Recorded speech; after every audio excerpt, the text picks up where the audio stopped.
ਇਕ ਓੰਕਾਰ ਸਤਿ ਗੁਰ ਪ੍ਰਸਾਦਿ।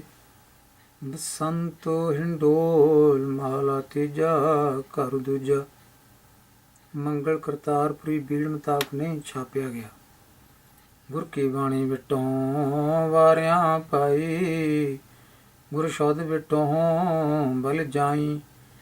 ਗੁਰ ਸਾਲਾਹੀ ਸਦਾ ਆਪਣਾ ਪਾਈ, ਗੁਰ ਚਰਣੀ ਚਿਤ ਲਾਈ। ਵਾਰਿਆਂ ਜਾਈ ਸਾਲਾਹੀ ਲਾਈ, ਇਹ ਫਸਟ ਪਰਸਨ ਦੀਆਂ ਕਿਰਿਆਵਾਂ ਹਨ। ਇੱਕ ਵਚਨ ਫਸਟ ਪਰਸਨ ਦੀਆਂ ਕਿਰਿਆਵਾਂ ਹਨ। ਫਸਟ ਵਨ ਮਤਲਬ ਉੱਤਮ ਪੁਰਖ ਦੀਆਂ ਕਿਰਿਆਵਾਂ ਹਨ ਜੋ ਬਿੰਦੀਆਂ ਅੰਤਕ ਹੁੰਦੀਆਂ ਹਨ। ਨਾਸਕੀ ਧੁਨੀ ਇਹਨਾਂ ਦੇ ਅੰਤਕ ਬੋਲਦੀ ਹੈ। ਮੇਰੇ ਮਨ ਰਾਮ ਨਾਮ ਚਿਤ ਲਾਇ, ਮਨ ਤਾਨੂੰ ਤੇਰਾ ਹਰਿਆ ਹੋਵੇ। ਇੱਕੋ ਹਰੀ ਨਾਮਾ ਫਲ ਪਾਇ ਰਹਾ, ਗੁਰ ਰਾਖੇ ਸੇ ਉਬਰੇ ਭਾਈ। ਹਰਿ ਰਾਸੋ ਅੰਮ੍ਰਿਤੋ ਪੀ ਆਏ, ਵਿਚੋਂ ਮੈਂ ਦੁੱਖ ਉੱਠ ਗਿਆ ਪਾਈ। ਸੁਖ ਉਠਾ ਮਨ ਆਏ, ਤੁਰੇ ਆਪੇ ਜਿਨ੍ਹਾਂ ਨੂੰ ਬਖਸ਼ਿਓਨ ਭਾਈ। ਸ਼ਬਦੇ ਲੈ ਉਹਨੂੰ ਮਿਲਾਏ, ਧੂੜ ਤਨਾ ਕੀ ਅਖੁਲੀਐ ਭਾਈ। ਸਤ ਸੰਗਤ ਮੇਲ ਮਿਲਾਏ। ਅਕੁਲੀਏ ਦਾ ਅਰਥ ਹੈ ਮੁਕਤ ਹੋ ਜਾਣਾ, ਨਿਰਲੇਪ ਹੋ ਜਾਣਾ। ਆਪ ਹੀ ਕਰਾਏ ਕਰਿਆ ਭਾਈ, ਜਿਨੇ ਹਰਿਆ ਕੀਆ ਸਭ ਕੋਇ। ਨਾਨਕ ਮਾਨਿ ਤਾਨੇ ਸੁਖ ਸਦ ਵਸੈ ਭਾਈ। ਸ਼ਬਦੇ ਮਿਲਾਵਾ ਹੋ, ਸ਼ਬਦੀ ਮਿਲਾਵਾ ਸ਼ਬਦ ਦੁਆਰਾ।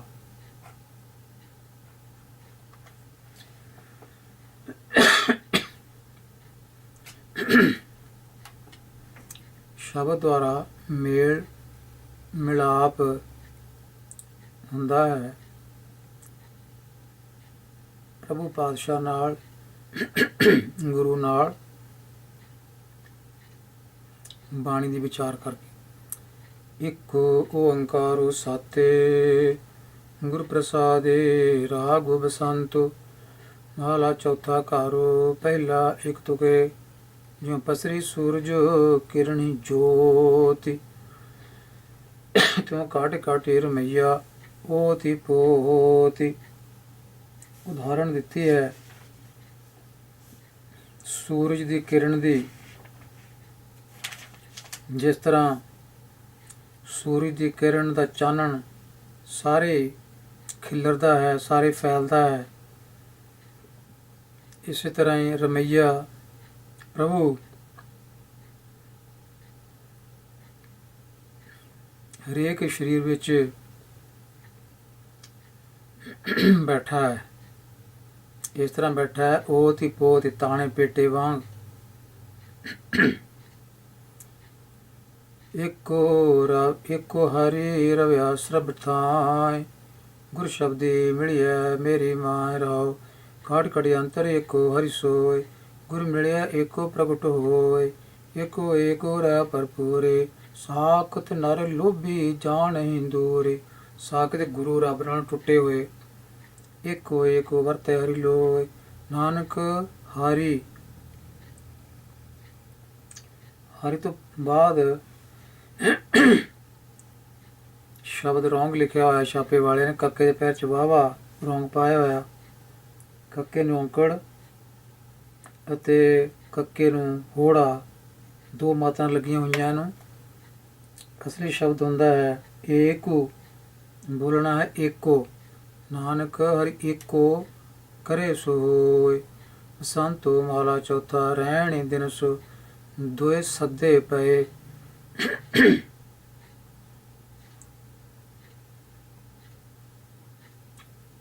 ਸੱਦੇ ਪਏ ਸਨੇਹ ਮਿਲ ਰਹੇ ਹਨ, ਮੌਤ ਦੇ ਸਨੇਹ ਮਿਲ ਰਹੇ ਹਨ। ਮਨ ਹਰਿ ਸਿਮਰੋ ਅੰਤਿ ਸਦਾ ਰਾਖੇ ਲਏ। ਹਰਿ ਹਰਿ ਚੇਤੇ ਸਦਾ ਮਨ ਮੇਰੇ, ਸਭ ਆਲਸ ਦੁਖ ਭਾਂਜੇ ਪ੍ਰਭੁ ਪਾਇਆ। ਗੁਰਮਤਿ ਗਾਵਹੋ ਗੁਣ ਪ੍ਰਭ ਕੇਰੇ ਰਹੋ।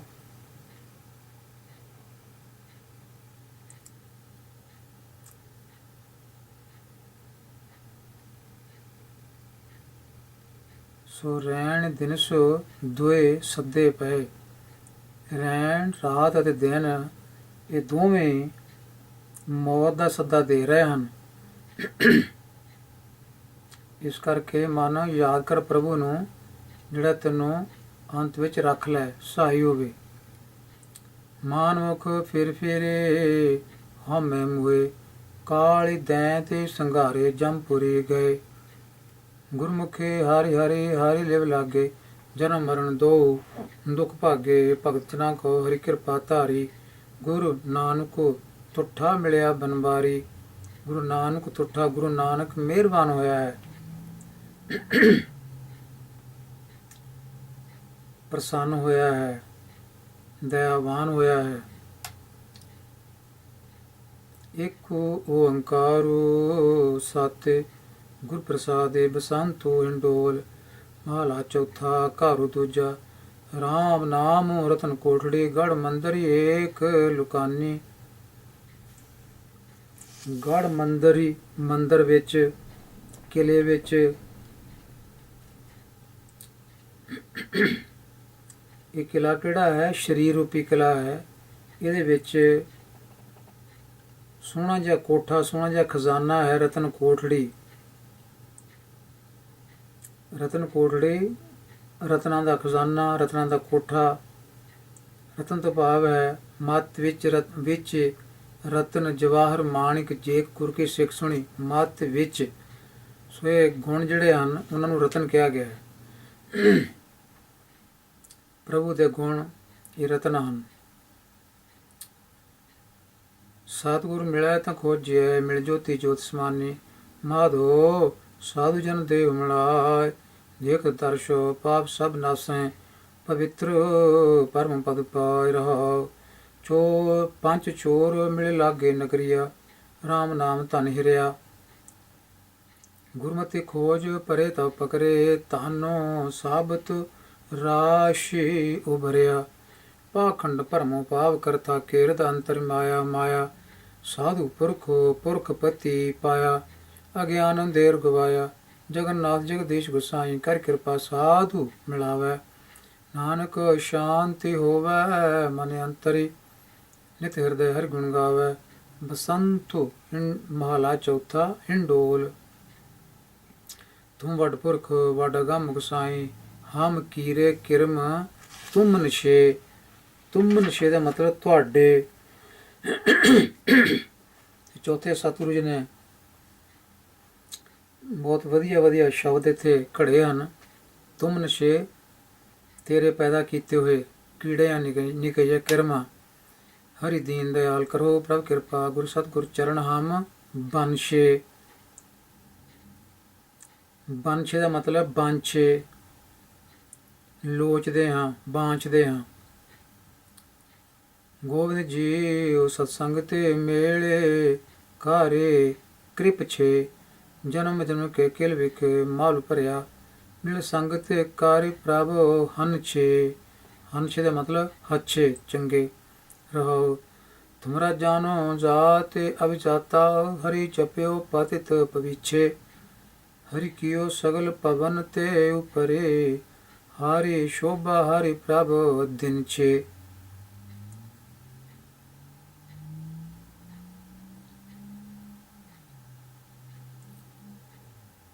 ਜਾਤਿ ਅਜਾਤਿ ਕੋਈ ਪ੍ਰਭ ਧਿਆਵੈ, ਸਭ ਪੂਰੇ ਮਾਨਸ਼ ਤਿਨ ਛੇ। ਸੇ ਧਾਨੇ ਵੱਡੇ ਵਡ ਪੂਰੇ, ਹਰਿ ਜਾਨ ਜਿਨ ਹਰਿ ਧਾਰਿਓ ਹਰਿ ਉਰਛੇ। ਉਰਛੇ ਦਾ ਮਤਲਬ ਦਿਲ ਵਿੱਚ, ਮਨ ਵਿੱਚ, ਹਿਰਦੇ ਵਿੱਚ, ਯਾਦਾਂ ਵਿੱਚ। ਸੇ ਧਾਨੀ ਵੱਡੇ ਵਡ ਪੂਰੇ, ਹਰਿ ਜਨ ਹਰੀ ਦੇ ਸੇਵਕ। ਹਰਿ ਜਨ, ਹਰ ਜਨ ਹੁੰਦਾ ਹਰੇਕ ਪ੍ਰਕਾਰ ਦੇ ਸੇਵਕ। ਹਰਿਜਨ ਹਰੀ ਦੇ ਸੇਵਕ, ਪ੍ਰਭੂ ਦੇ। ਜਿਨ ਹਰਿ ਧਾਰਿਓ ਹਰਿ ਉਰਛੇ, ਹਮ ਢੀਂਢੇ ਢੀਂਢੇ ਢੀਮ ਬਹੁਤ ਅਤ ਭਾਰੀ, ਹਰਿ ਧਾਰਿ ਕਿਰਪਾ ਪ੍ਰਭ ਮਿਲਛੇ, ਜਨ ਨਾਨਕ ਗੁਰ ਪਾਇਆ ਹਰੀ ਤੂਠੇ, ਹਮ ਕੀ ਪਤਿਤ ਪਵੀਛੇ। ਢੀਂਡ, ਢੀਂਡੇ ਦਾ ਮਤਲਬ ਨੀਚ। ਢੀਮ ਜਿਹੜਾ ਮਿੱਟੀ ਦਾ ਢੇਲਾ ਹੁੰਦਾ, ਢੀਮ ਠੀਮ, ਅਸੀਂ ਮਿੱਟੀ ਦੇ ਢੇਲੇ ਵਰਗੇ ਹਾਂ ਤੇ ਨੀਚ ਹਾਂ। ਢੀਂਡੇ ਢੀਮ।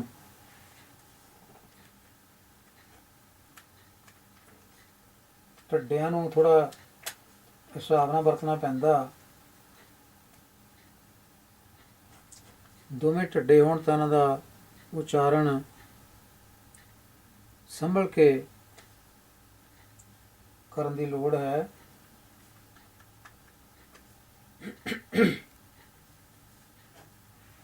ਢ ਕਰਕੇ ਇਹਨਾਂ ਨੂੰ ਬੋਲਣਾ ਪਏਗਾ, ਢ, ਨਹੀਂ ਤਾਂ ਇਹਨਾਂ ਚੋਂ ਇੱਕ ਢੱਡਾ ਤੇ ਦੂਜਾ ਡੱਡਾ ਬਣ ਜਾਏਗਾ।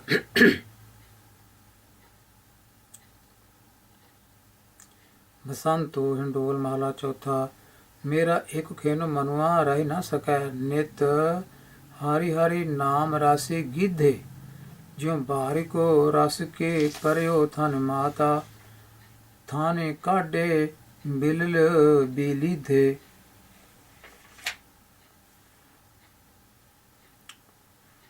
ਮਨੁਆ ਦਾ ਮਤਲਬ ਹੈ ਅਣਜਾਣਾ ਜਿਹਾ ਮਨ, ਗੀਧੇ ਮਤਲਬ ਗਿੱਝ ਗਿਆ ਹੈ, ਰਸਿਕ ਦਾ ਮਤਲਬ ਹੈ ਰਸ ਨਾਲ, ਸਵਾਦ ਨਾਲ, ਥਾਨ ਮਾਤਾ ਮਾਂ ਦੇ ਥਾਨ ਉੱਤੇ, ਥਾਣੇ ਕਾਢੇ ਤੇ ਭਾਵ ਜੇ ਥਾਨ ਉਹਦੇ ਮੂੰਹ ਵਿੱਚੋਂ ਕੱਢ ਲਿਆ ਜਾਵੇ, ਬਿਲਲ ਬਲੀਦੇ ਤੋਂ ਵਿਲਕਣ ਲੱਗ ਜਾਂਦਾ ਹੈ। ਬਾਰਿਕ। ਗੋਬਿੰਦ ਜੀ ਮੇਰੇ ਮਨ ਤਨ ਨਾਮ ਹਰੀ ਬੀਧੇ। ਬੀਧੇ ਦਾ ਮਤਲਬ ਹੈ ਵਿਝ ਜਾਣਾ, ਬਿੰਨੇ ਜਾਣਾ। ਵੱਡਾ ਭਾਗ ਗੁਰ ਸਤਿਗੁਰ ਪਾਇਆ, ਵਿੱਚ ਕਾਇਆ ਨਗਰ ਹਰੀ ਸਿੱਧੇ। ਸਿੱਧੇ ਮਤਲਬ ਸਿੱਧ ਹੋ ਜਾਣਾ, ਲੱਭ ਪੈਣਾ। ਕਾਇਆ ਨਗਰ ਵਿੱਚੋਂ ਹਰੀ ਦਾ ਲੱਭ ਪੈਣਾ। ਰਹਾਉ। ਜਨ ਕੇ ਸਾਸ ਸਾਸਾਂ ਜੇਤੇ, ਹਰਿ ਬਿਰਹੇ ਪ੍ਰਭੂ ਹਰਿ ਬੀਧੇ। ਯੂੰ ਜਲ ਕਮਲ ਪ੍ਰੀਤੇ ਯਤ ਭਾਰੀ, ਬਿਨ ਜਲ ਦੇਖੇ ਸੁਖ ਲੀਧੇ।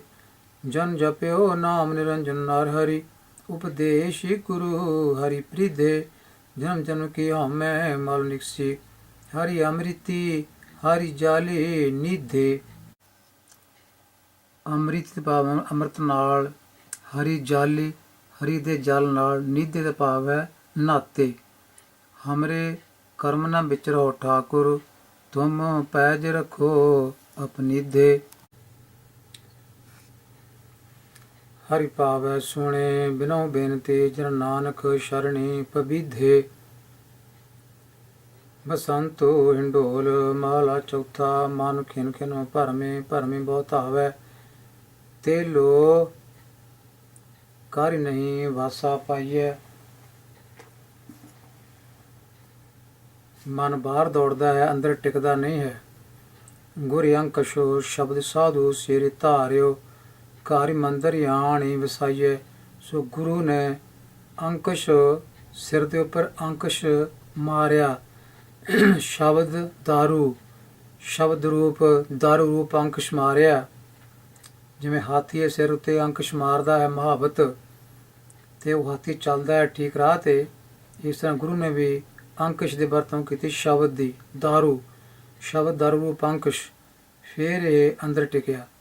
ਗੋਬਿੰਦ ਜੀਓ ਸਤਸੰਗ ਤੇ ਮੇਲ ਹਰਿ ਧਿਆਈਐ, ਹਉ ਮੈਂ ਰੋ ਗਿਆ ਸੁਖ ਪਾਇਆ। ਹਰਿ ਸਾਜ ਸਮਾਧਿ ਲਗਾਈਐ ਰਹਾਉ, ਕਾਰਿ ਰਤਨ ਲਾਲ ਬਹੁ ਮਾਨਕ ਲਾਦੇ। ਮਨ ਭ੍ਰਮਿਆ ਲਹਿ ਨਾ ਸਕਾਈਐ, ਜਿਉ ਓਡਾ ਕੂਪ ਗੋਜ ਖਿਨ ਕਾਢੈ। ਤਿਉ ਸਤਿਗੁਰੇ ਵਸਤੂ ਲਹਾਈਐ। ਓਡਾ ਮਤਲਬ ਸਿੰਘ ਆ, ਜਿਹੜਾ ਇਹ ਦੱਸ ਦੇਵੇ ਧਰਤੀ ਨੂੰ ਸੁੰਘ ਕੇ ਕਿ ਇੱਥੇ ਪੁਰਾਣਾ ਖੂਹ ਕੋਈ ਦੱਬਿਆ ਹੋਇਆ ਮਿੱਟੀ ਵਿੱਚ, ਉਹਨੂੰ ਓਡਾ ਕਿਹਾ ਜਾਂਦਾ ਹੈ। ਇੱਦਾਂ ਸਤਿਗੁਰੂ ਜੀ ਵੀ ਇਹ ਨਾਮ ਦੀ ਵਸਤੂ ਲਭਾਉਣ ਵਿੱਚ ਮਦਦ ਕਰਦੇ ਹਨ। ਜਿਹਨੇ ਐਸਾ ਸਤਿਗੁਰੂ ਸਾਧ ਨਾ ਪਾਇਆ, ਤੇ ਤ੍ਰਿਗ ਤ੍ਰਿਗ ਨਾਰ ਜੀਵਾਈਐ। ਜਨਮ ਪਦਾਰਥ ਪੁੰਨ ਫਲ ਪਾਇਆ, ਕੌਡੀ ਬਦਲਿਆ ਜਾਈਏ। ਮਧੂਸੂਦਨ ਹਰਿ ਤਾਰੀ ਪ੍ਰਭ ਕਿਰਪਾ, ਕਰ ਕਿਰਪਾ ਗੁਰੂ ਮਿਲਾਈਐ। ਜਨ ਨਾਨਕ ਨਿਰਵਾਣ ਪਦ ਪਾਇਆ, ਮਿਲ ਸਾਧੂ ਹਰਿ ਗੁਣ ਗਾਈਐ। ਬਸੰਤੋ ਹਿੰਡੋਰ ਮਹਲਾ ਚੌਥਾ। ਆਵਣ ਜਾਣ ਪਿਆ ਦੁਖ ਵਿਖਿਆ, ਦੇਹ ਮਨਮੁਖ ਸੁਣੀ ਸੁਝ। ਮਨੁੱਖ ਸ਼ਬਦ ਸੰਬੰਧ ਕਾਰਕ ਵਿੱਚ ਹੈ। ਮਨੁੱਖ ਦੀ ਦੇਹ ਜਿਹੜੀ ਹੈ ਸੁੰਝੀ ਹੈ, ਸੁੰਝੀ ਸੁੰਝ, ਕਿਉਂਕਿ ਇੱਥੇ ਨਾਮ ਦਾ ਵਾਸਾ ਨਹੀਂ ਹੁੰਦਾ। ਇਸ ਕਰਕੇ ਨਾਮ ਤੋਂ ਬਿਨਾਂ ਮਨੁੱਖ ਦੀ ਦੇਹ ਸਰੀਰ ਬਿਲਕੁਲ ਸਖਣੀ ਹੈ, ਨਾਮ ਤੋਂ ਸਖਣੀ ਪਈ ਹੈ। ਰਾਮ ਨਾਮ ਕਿਨ ਪਾਲੇ ਚੇਤਿਆ, ਜਮ ਪਕੜੇ ਕਾਲੇ ਸੁਲੁੰਝੋ। ਜਮ ਨੇ ਪਕੜ ਲੈ, ਕਾਲ ਨੇ ਪਕੜ ਲੈ। ਕਿੱਦਾਂ ਪਕੜ ਲੈ? ਸੁਲੁੰਝ, ਵਾਲਾਂ ਸਮੇਤ ਪਕੜ ਲੈ। ਗੋਬਿੰਦ ਜੀਓ ਬਿਗੋਮੈ ਮਮਤਾ ਮੁੰਝ, ਮੁੰਝ ਮੈਨੂੰ ਦੂਰ ਕਰ ਦਿਓ ਜੀ। ਸਤ ਸੰਗਤ ਗੁਰ ਕੀ ਹਰਿ ਪਿਆਰੀ, ਮਿਲ ਸੰਗਤ ਹਰਿ ਰਸ ਭੁੰਝ। ਭੁੰਝ ਦਾ ਮਤਲਬ ਪਹੁੰਚ ਰਹਾਓ। ਸਤ ਸੰਗਤ ਸਾਧੂ ਦਾ ਕਰ ਮਿਲੋ, ਸ਼ਰਨਾਗਤ ਸਾਧੂ ਪਾਈਓ। ਪੰਜ ਦਾ ਮਤਲਬ ਮੈਂ ਸਾਧੂ ਦੀ ਸ਼ਰਨ ਚ ਪੈ ਗਿਆ ਹਾਂ, ਪੰਜ ਪੈ ਗਿਆ ਹਾਂ। ਹਮ ਡੁੱਬਦੇ ਪਾਤਰ ਕੱਢ ਲਿਓ ਪ੍ਰਭ, ਤੁਮ ਦੀਨ ਦਿਆਲ ਦੁਖ ਭਾਈਓ। ਦੁਖ ਭਾਈਓ ਦੁਖ ਭੰਜਨ। ਹਰੀ ਉਸਤਤ ਤੇ ਤਾਰੋ ਰਿਦ ਅੰਤਰੇ ਸੁਆਮੀ, ਸਤ ਸੰਗਤ ਮੇਲੇ ਬੁੱਧੀ ਲਾਈਓ। ਲੰਝ ਮਨੇ ਰੋਸ਼ਨ ਹੋ ਜਾਏ, ਅਕਲ ਜਿਹੜੀ ਚੰਗੀ ਬਣ ਜਾਏ। ਸਤ ਸੰਗਤ ਮੇਲ ਬੁੱਧੀ ਲਾਈਓ। ਹਰਿ ਨਾਮੈ ਹਮ ਪ੍ਰੀਤ ਲਗਾਨੀ, ਹਮ ਹਰਿ ਵਿਟੋਂ ਘੁੰਮੇ ਵਾਈਓ। ਕੁਰਬਾਨ ਹੋ ਜਾਣਾ, ਘੁੰਮੇ ਵਾਈਓ। ਜਨ ਕੇ ਪੂਰੀ ਮਨੋਰਥ ਹਰਿ ਪ੍ਰਭ, ਹਰਿ ਨਾਮ ਦੇਵੋ ਹਰਿ ਲਾਈਓ। ਲੰਝ ਦਾ ਮਤਲਬ ਹੈ ਰੋਸ਼ਨੀ, ਚਾਨਣ ਬਖਸ਼ੋ। ਜਨ ਨਾਨਕ ਮਨ ਤਨੇ ਅਨੰਦ ਭਇਆ ਹੈ, ਗੁਰੂ ਮੰਤਰ ਦਿਓ ਹਰਿ ਭਾਈਓ। ਹਰਿ ਭਾਈਓ ਮੈਨੇ ਇੱਥੇ ਹੈ। ਭਾਂਜ ਦਾ ਮਤਲਬ ਭਜਨ। ਹਰੀ ਦਾ ਭਜਨ ਮੰਤਰ ਦਿੱਤਾ ਹੈ। ਜਿੱਥੇ ਦੁੱਖ ਨਾਲੋਂ ਦਾ ਦੁੱਖ ਭਾਂਜ, ਉੱਥੇ ਦੁੱਖ ਭੰਨਣ ਵਾਲਾ ਹੈ। ਇਹ ਹਰੀ ਭਾਈਓ, ਇਹਦਾ ਮਤਲਬ ਹੈ ਹਰੀ ਦਾ ਭਜਨ। ਤੋ ਭਾਂਜ ਸ਼ਬਦ ਦੀ ਵਰਤੋਂ ਇੱਥੇ ਵੱਖ-ਵੱਖ ਕੀਤੀ ਗਈ ਹੈ। ਦੁੱਖ ਭਾਈਓ ਹੋਵੇ ਤਾਂ ਦੁੱਖ ਭੰਨਣ ਵਾਲਾ। ਹਰੀ, ਹਰੀ ਦੇ ਨਾਲ ਇਹ ਵਰਤਿਆ ਭਾਈਓ, ਇਹਦਾ ਮਤਲਬ ਹਰੀ ਪ੍ਰਭੂ ਦਾ ਭਜਨ।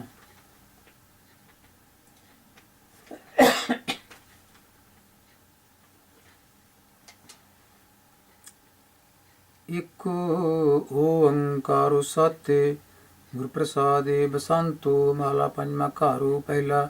ਦੁਤਕੇ ਗੁਰ ਸੇਵੋਂ ਕਰ ਨਮਸਕਾਰ ਸੇਵੋਂ। ਇਹ ਤਾਂ ਪੜ੍ਹਿਆ ਇੱਥੇ ਓਂ ਕਰਕੇ ਕਿਉਂਕਿ ਫਸਟ ਪਰਸਨ ਦੀ ਕਿਰਿਆ ਗੁਰ ਸੇਵੋਂ, ਗੁਰੂ ਨੂੰ ਯਾਦ ਕਰਦਾ ਹਾਂ, ਨਮਸਕਾਰ ਕਰਦਾ ਹਾਂ, ਨਮਸਕਾਰ ਕਰਕੇ ਯਾਦ ਕਰਦਾ ਹਾਂ। ਕਰ ਮੈਨੇ ਕਰਕੇ। ਆਜ ਹਮਾਰੇ ਮੰਗਲ ਚਾਰ।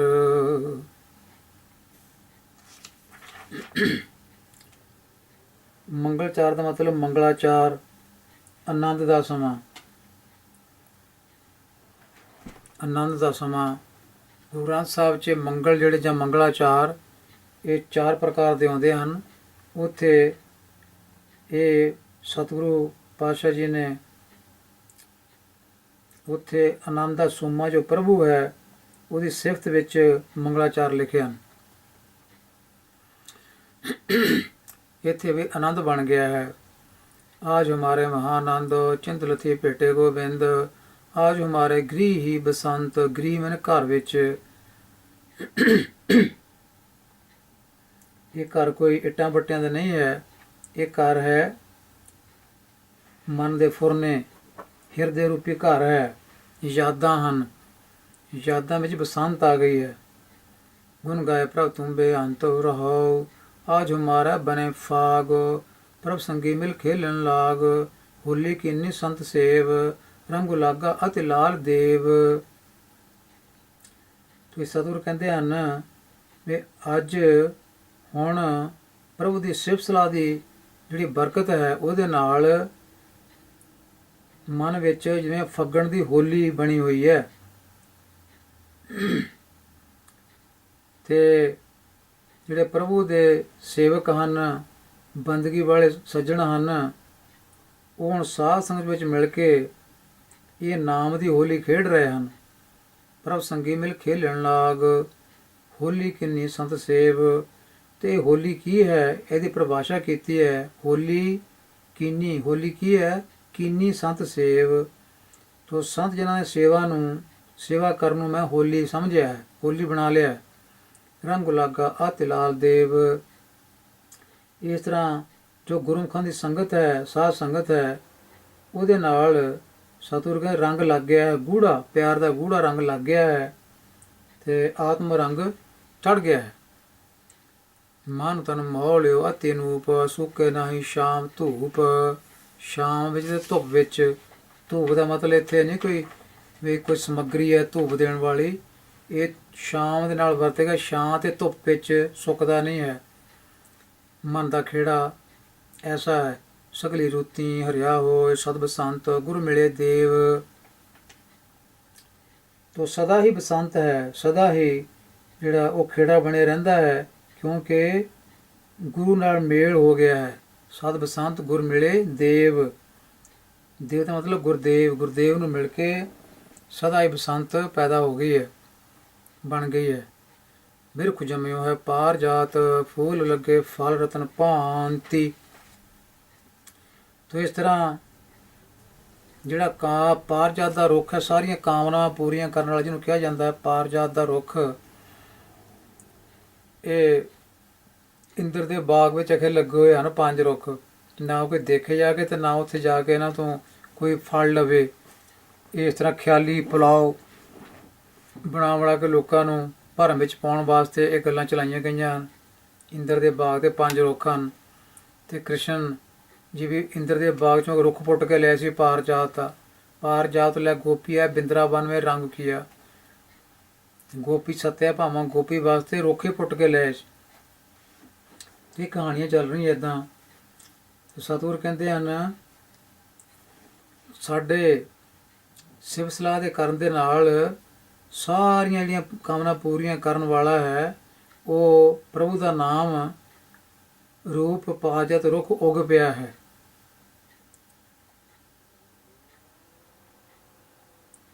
ਜਿਸ ਨੂੰ ਫਿਰ ਫੂਲ ਲੱਗੇ ਫਲ ਰਤਨ ਭਾਂਤੀ। ਉਹਨੂੰ ਫੁੱਲ ਵੀ ਲੱਗੇ ਹੋਏ ਹਨ, ਫਲ ਵੀ ਲੱਗੇ ਹਨ ਭਾਂਤ ਭਾਂਤ ਦੇ, ਕੀਮਤੀ ਫੁੱਲ ਤੇ ਫਲ ਲੱਗੇ ਹੋਏ ਰਤਨ ਕੀਮਤੀ। ਤ੍ਰਿਪਤੀ ਅਗਾਨੇ ਹਰੀ ਗੁਣਾਂ ਗਾਏ। ਗੁਣਾਂ ਗਾਏ ਮੈਨੇ ਗੁਣਾਂ ਦਾ ਗਾਇਨ ਕਰਕੇ, ਸਿਫਤ ਸਲਾਹ ਕਰਕੇ। ਫਿਰ ਜਨ ਨਾਨਕ ਹਰੀ ਹਰੀ ਹਰਿ ਧਿਆਇ। ਬਸੰਤ ਮਹਲਾ ਪੰਜਵਾਂ। ਹਟਵਾਣੀ ਧਨ ਮਾਲ ਹਾਟੋ ਕੀਤ। ਸੋ ਧਨ ਮਾਲ ਦਾ ਵਪਾਰ ਕਰਦਾ ਹੱਟੀ ਵਾਲਾ। ਜੂਆਰੀ ਜੂਏ ਮਾਹੀ ਚੀਤ। ਅਮਲੀ ਜੀਵੈ ਅਮਲ ਖਾਏ। ਤਿਉ ਹਰਿਜਨ ਜੀਵੈ ਹਰਿ ਧਿਆਇ।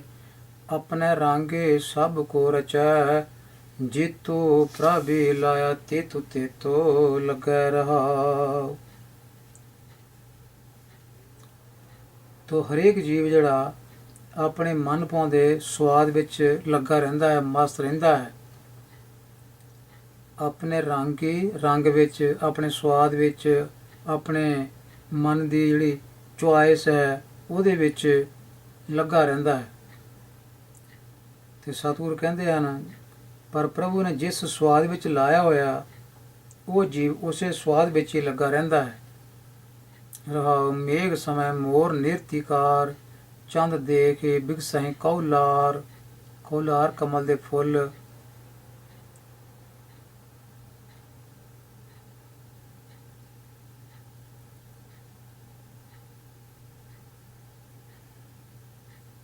ਸੋ ਘਟਾਂ ਚੜ੍ਹਦੀਆਂ ਹਨ, ਬੱਦਲ ਗੱਜਦੇ ਹਨ ਤਾਂ ਮੋਰ ਪਹਿਲਾਂ ਪਾਉਂਦੇ ਹਨ।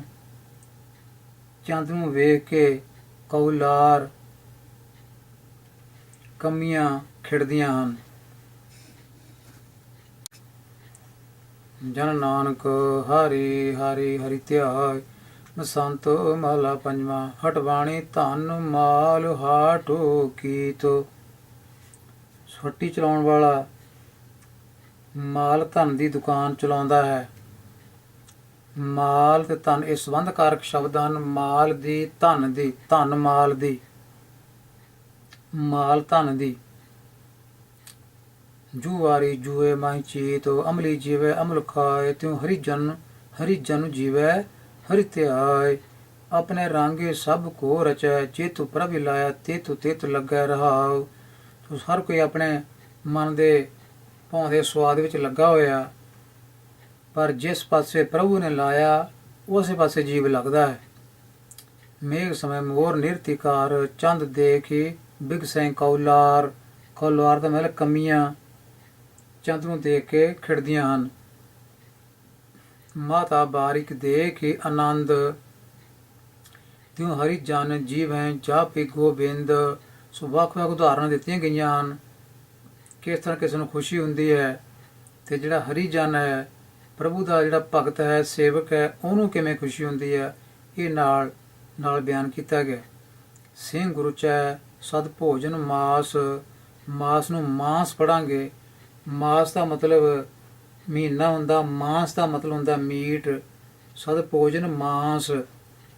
ਸ਼ੇਰ ਖੁਸ਼ ਹੁੰਦਾ ਹੈ ਉਹਨੂੰ ਜਦੋਂ ਭੋਜਨ ਮਿਲਦਾ ਹੈ, ਮਾਸ ਦਾ ਭੋਜਨ ਮਿਲਦਾ ਹੈ।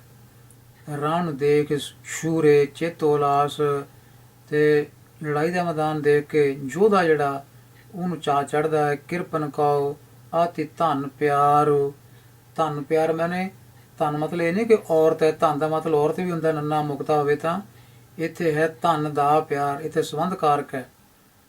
ਸ਼ੂਮ ਨੂੰ ਜਿਹੜਾ ਕਿਰਪਨ ਹੈ ਉਹਨੂੰ ਧਨ ਦਾ ਹੀ ਪਿਆਰ ਹੁੰਦਾ ਹੈ। ਹਰੀ ਜਨ ਕੋ ਹਰੀ ਹਰੀ ਆਧਾਰ।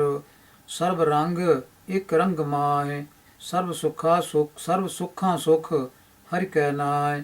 ਤਿਸ ਹੀ ਪ੍ਰਾਪਤੀ ਇਹੁ ਨਿਧਾਨ, ਨਾਨਕ ਗੁਰੂ ਜਿਸ ਕਰੇ ਦਾਨ। ਗੁਰੂ ਜਿਸ ਨੂੰ ਦਾਨ ਕਰਦਾ ਹੈ, ਨਾਨਕ ਇਸ ਤਰ੍ਹਾਂ ਆਖ। ਤੋ ਦੁਨੀਆ ਦੇ ਸਾਰੇ ਸਵਾਦ ਜਿਹੜੇ ਹਨ, ਸਰਬ ਰੰਗ ਇੱਕ ਰੰਗ ਮਾਹੀ। ਦੁਨੀਆ ਜਿਹਨੇ ਸਾਰੇ ਸਵਾਦ ਹਨ, ਜਿਹਨੇ ਪਦਾਰਥਾਂ ਦੇ ਚਸਕੇ ਹਨ, ਸਤਿਗੁਰੂ ਕਹਿੰਦੇ ਉਹ ਨਾਮ ਦਾ ਸਵਾਦ ਜਿਹੜਾ ਇਹਦੇ ਵਿੱਚ ਸਾਰੇ ਸਮਾ ਜਾਂਦੇ ਹਨ। ਇਹਦੇ ਵਿੱਚ ਇਹਦਾ ਮਤਲਬ ਹੈ ਜੋ ਨਾਮ ਰਸ ਦਾ ਚਸਕਾ ਜਾਂ ਸਵਾਦ ਹੈ, ਇਹ ਸਾਰੇ ਨਾਲੋਂ ਉੱਤਮ ਹੈ, ਸਾਰੇ ਸਵਾਦਾਂ ਨਾਲ। ਸਰਬ ਸੁੱਖਾਂ ਸੁਖ ਹਰਿ ਕੈ ਨਾਏ, ਤਿਸੇ ਪ੍ਰਾਪਤੀ ਇਹ ਨਿਦਾਨੀ ਖਜ਼ਾਨਾ ਉਹਨੂੰ ਮਿਲਦਾ ਹੈ। ਇਹ ਨਾਨਕ ਆਖ ਗੁਰੂ ਜਿਸ ਨੂੰ ਦਾਨ ਕਰਦਾ ਹੈ, ਦਿੰਦਾ ਹੈ। ਬਸੰਤੋ ਮਾਲਾ ਪੰਜਵਾਂ। ਤਿਸ ਬਸੰਤੋ ਜਿਸ ਪ੍ਰਭੂ ਕਿਰਪਾਲ, ਤਿਸ ਬਸੰਤੋ ਜਿਸ ਗੁਰ ਦਇਆਲ। ਮੰਗਲੋ ਤਿਸ ਕੈ ਜਿਸ ਏਕ ਕਾਮ, ਤਿਸ ਸਾਧ ਬਸੰਤ ਜਿਸ ਹਿਰਦੈ ਨਾਮ। ਤੇ ਇੱਥੇ ਬਸੰਤ ਦੀ ਰੁੱਤ ਜਿਹੜੀ ਹੈ ਉਡੀਕਣ ਦੀ ਲੋੜ ਨਹੀਂ। ਬਸੰਤ ਵਾਲਾ ਮਹੀਨਾ ਉਡੀਕਣ ਦੀ ਲੋੜ ਨਹੀਂ ਕਿ ਬਨਾਸ ਨੂੰ ਦੇਖ ਕੇ ਖੁਸ਼ੀ ਮਿਲਣੀ ਆ। ਇੱਥੇ ਸਤਿਗੁਰੂ ਕਹਿੰਦੇ ਹਨ ਜਿਹਦੇ ਹਿਰਦੇ ਵਿੱਚ ਪ੍ਰਭੂ ਦਾ ਵਾਸਾ ਹੈ ਉਹਨੂੰ ਸਦਾ ਹੀ ਬਸੰਤ ਰਹਿੰਦੀ ਹੈ। ਇੱਥੇ ਕਾਮ ਸ਼ਬਦ ਵਰਤਿਆ ਗਿਆ ਹੈ। ਮੰਗਲੂ ਤਿਸ ਕੈ ਜਿਸ ਏਕ ਕਾਮ। ਕਾਮ ਦਾ ਮਤਲਬ ਇੱਥੇ ਹੈ ਜਿਹਦਾ ਇੱਕੋ ਹੀ ਕੰਮ ਹੁੰਦਾ ਹੈ, ਸਿਮਰਨ, ਪ੍ਰਭੂ ਦਾ ਨਾਮ ਜਪਣਾ। ਇਸ ਕਰਕੇ ਕਾਮ ਸ਼ਬਦ ਦਾ ਮਤਲਬ ਵਾਸਨਾ ਨਹੀਂ, ਇੱਥੇ ਇਹ ਮਤਲਬ ਹੈ ਕੰਮ। ਗ੍ਰਿਹੀ ਤਾਕੇ ਬਸੰਤੋ ਗਨੀ, ਜਾ ਕੇ ਕੀਰਤਨੋ ਹਰੀ ਧੁਨੀ। ਉਹਦੇ ਘਰ ਵਿੱਚ ਬਸੰਤ ਹੀ ਸਮਝ ਲਓ ਹੁੰਦੀ ਹੈ, ਜਿਸ ਘਰ ਵਿੱਚ ਕੀਰਤਨ ਦੀ ਧੁਨੀ ਉੱਠਦੀ ਹੈ। ਸੋ ਗ੍ਰਿਹ ਦਾ ਮਤਲਬ ਇੱਟਾਂ ਵੱਟੇ ਦਾ ਘਰ ਨਹੀਂ ਹੈ। ਇਹ ਗ੍ਰਿਹ ਦਾ ਮਤਲਬ ਹੈ ਇਹ ਮਨ, ਇਹ ਹਿਰਦਾ। ਇਹਦੇ ਵਿੱਚ ਜੇ ਕੀਰਤਨ ਸਿਰਫ ਸਲਾਹ ਹੈ, ਬੰਦਗੀ ਹੈ, ਭਜਨ ਹੈ, ਤਾਂ ਉੱਥੇ ਸਦਾ ਹੀ ਬਸੰਤ ਹੈ। ਰਹਾਉ ਪ੍ਰੀਤੇ ਪਰ ਬ੍ਰਹਮ ਮੌਲੀ ਮਨਾ, ਗਿਆਨ ਕਮਾਈਐ ਪੂਛੇ ਜਨਾ। ਸੋ ਤਪੱਸੀ ਜਿਸ ਸਾਧ ਸੰਗੋ, ਸਦ ਧਿਆਨੀ ਜਿਸ ਗੁਰ ਹੀ ਰੰਗੋ। ਜਿਸ ਨੂੰ ਗੁਰੂ ਦਾ ਰੰਗ ਚੜ੍ਹਿਆ ਹੈ, ਗੁਰੂ ਦੇ ਪਿਆਰ ਦਾ ਰੰਗ ਚੜ੍ਹਿਆ ਹੈ, ਉਹੀ ਧਿਆਨੀ ਹੈ। ਸੇ ਨਿਰਭਉ ਜਿਨ ਭਉ ਪਿਆ, ਸੋ ਸੁਖੇ ਜਿਸ ਭ੍ਰਮ ਗਿਆ। ਸੋ ਇਕਾਂਤੀ ਜਿਸ ਹਿਰਦਾ ਥਾਇ, ਸੋਈ ਨਿਸ਼ਚਲ ਸਾਚ ਠਾਇ। ਸੋ ਇਕਾਂਤੀ ਮਤਲਬ ਜਿਹੜਾ ਇਕਾਂਤ ਵਿੱਚ ਰਹਿਣ ਵਾਲਾ, ਇਕੱਲਾ ਰਹਿਣ ਵਾਲਾ ਹੈ, ਉਹ ਇਕਾਂਤੀ ਦੀ ਪਰਿਭਾਸ਼ਾ ਵੀ ਕੀਤੀ ਹੈ ਇੱਥੇ। ਉਹ ਇਕਾਂਤੀ ਹੈ ਜਿਸ ਹਿਰਦਾ ਥਾਂ ਦਾ ਮਤਲਬ ਸ਼ਾਂਤ ਹੈ, ਇੱਕ ਥਾਂ ਟਿਕਿਆ ਹੋਇਆ ਹੈ, ਉਹ ਸਮਝ ਲਓ ਇਕਾਂਤ ਵਿੱਚ ਹੀ ਬੈਠਾ। ਉਹਨੂੰ ਜੰਗਲ ਜਾਣ ਦੀ ਲੋੜ ਨਹੀਂ, ਬਾਹਰ ਦੂਰ ਨੇੜੇ ਜੰਗਲਾਂ ਵਿੱਚ। ਸੋਈ ਨੇਚਰ ਸਾਜ ਠਾਂ ਏਕਾ ਖੋਜੈ ਏਕ ਪ੍ਰੀਤ ਦਰਸ਼ਨ ਪਰਸ਼ਨ ਹੀਤ ਚੀਤ ਹਰਿ ਰੰਗ ਰੰਗਾ ਸਹਿਜ ਮਾਨ ਨਾਨਕ ਦਾਸ ਤਿਸ ਜਨ ਕੁਰਬਾਨ। ਪਰਸ਼ਨ ਸ਼ਬਦ ਜਿਹੜਾ ਇਹ ਸ਼ਾਸ ਸੁਣ ਤਾਂ ਹੈ ਕਿਉਂਕਿ ਸਪਰਸ਼ ਤੋਂ ਬਣਦਾ ਹੈ। ਪਰਸ਼ਨ ਦਰਸ਼ਨ ਪਰਸ਼ਨ।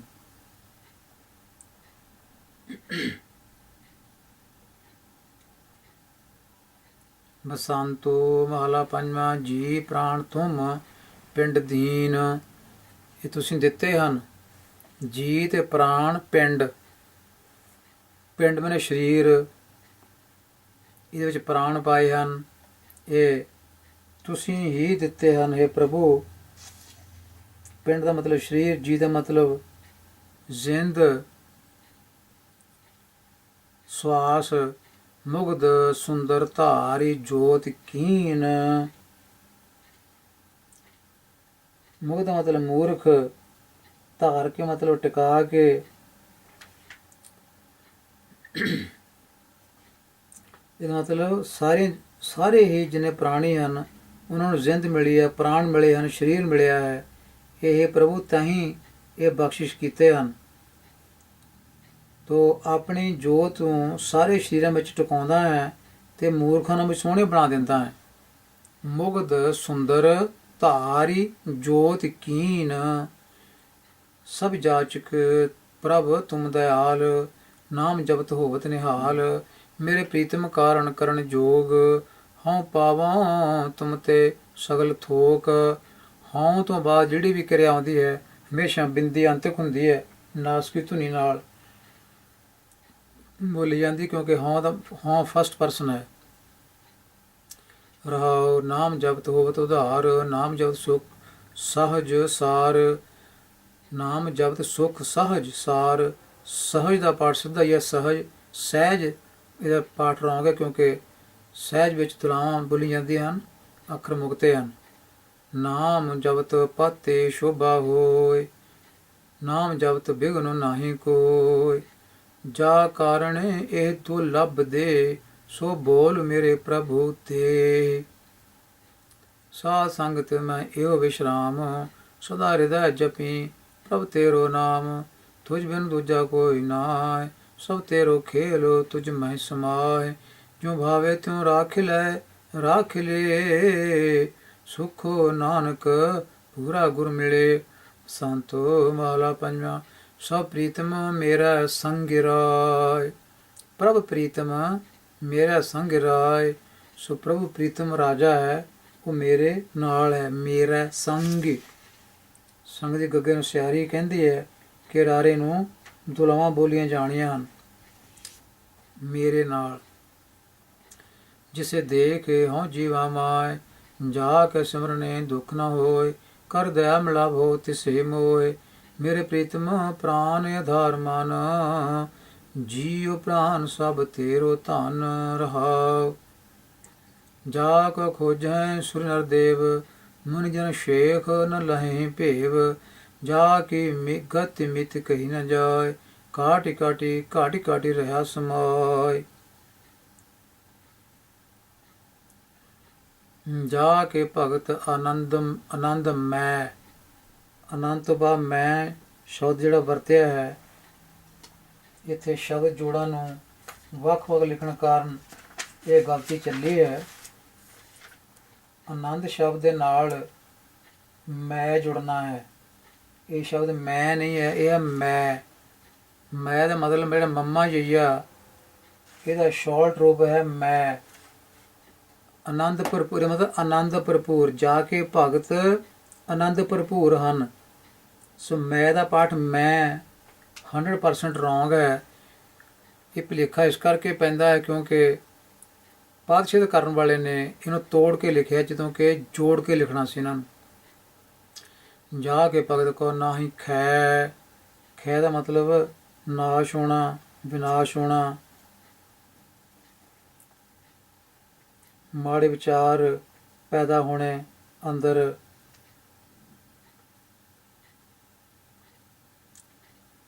ਜਾ ਕੇ ਭਗਤ ਕੋ ਨਾਹੀ ਭੈ, ਜਾ ਕੇ ਭਗਤ ਕੋ ਸਦਾ ਜੈ।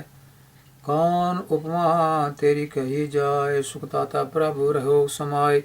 ਨਾਨਕੋ ਜਾਚੈ ਏਕ ਦਾਨ, ਕਰ ਕਿਰਪਾ ਮੋਹਿ ਦੇਹੁ ਨਾਮ। ਨਾਨਕ ਸ਼ਬਦ ਇਹ ਸੰਬੋਧਨ ਕਾਰਕ ਵਿੱਚ ਨਹੀਂ ਹੈ, ਔਂਕੜ ਲੱਗਾ ਹੋਇਆ। ਨਾਨਕ ਜਾਚਦਾ ਹੈ, ਮੰਗਦਾ ਹੈ। ਏਕ ਦਾਨ, ਕਿਹੜਾ ਦਾਨ ਹੈ? ਕਰ ਕਿਰਪਾ ਮੋਹਿ ਦੇਹੁ ਨਾਮ, ਇਹ ਨਾਮ ਹੀ ਮੰਗਦਾ ਹੈ। ਇਹ ਨਾਨਕ ਦੇ ਵਾਸਤੇ ਦਾਨ ਹੈ। ਬਸੰਤ ਮਾਲਾ ਪੰਜਵਾਂ, ਮਿਲ ਪਾਣੀ ਜਿਉ ਹਰੇ ਬੂਟ।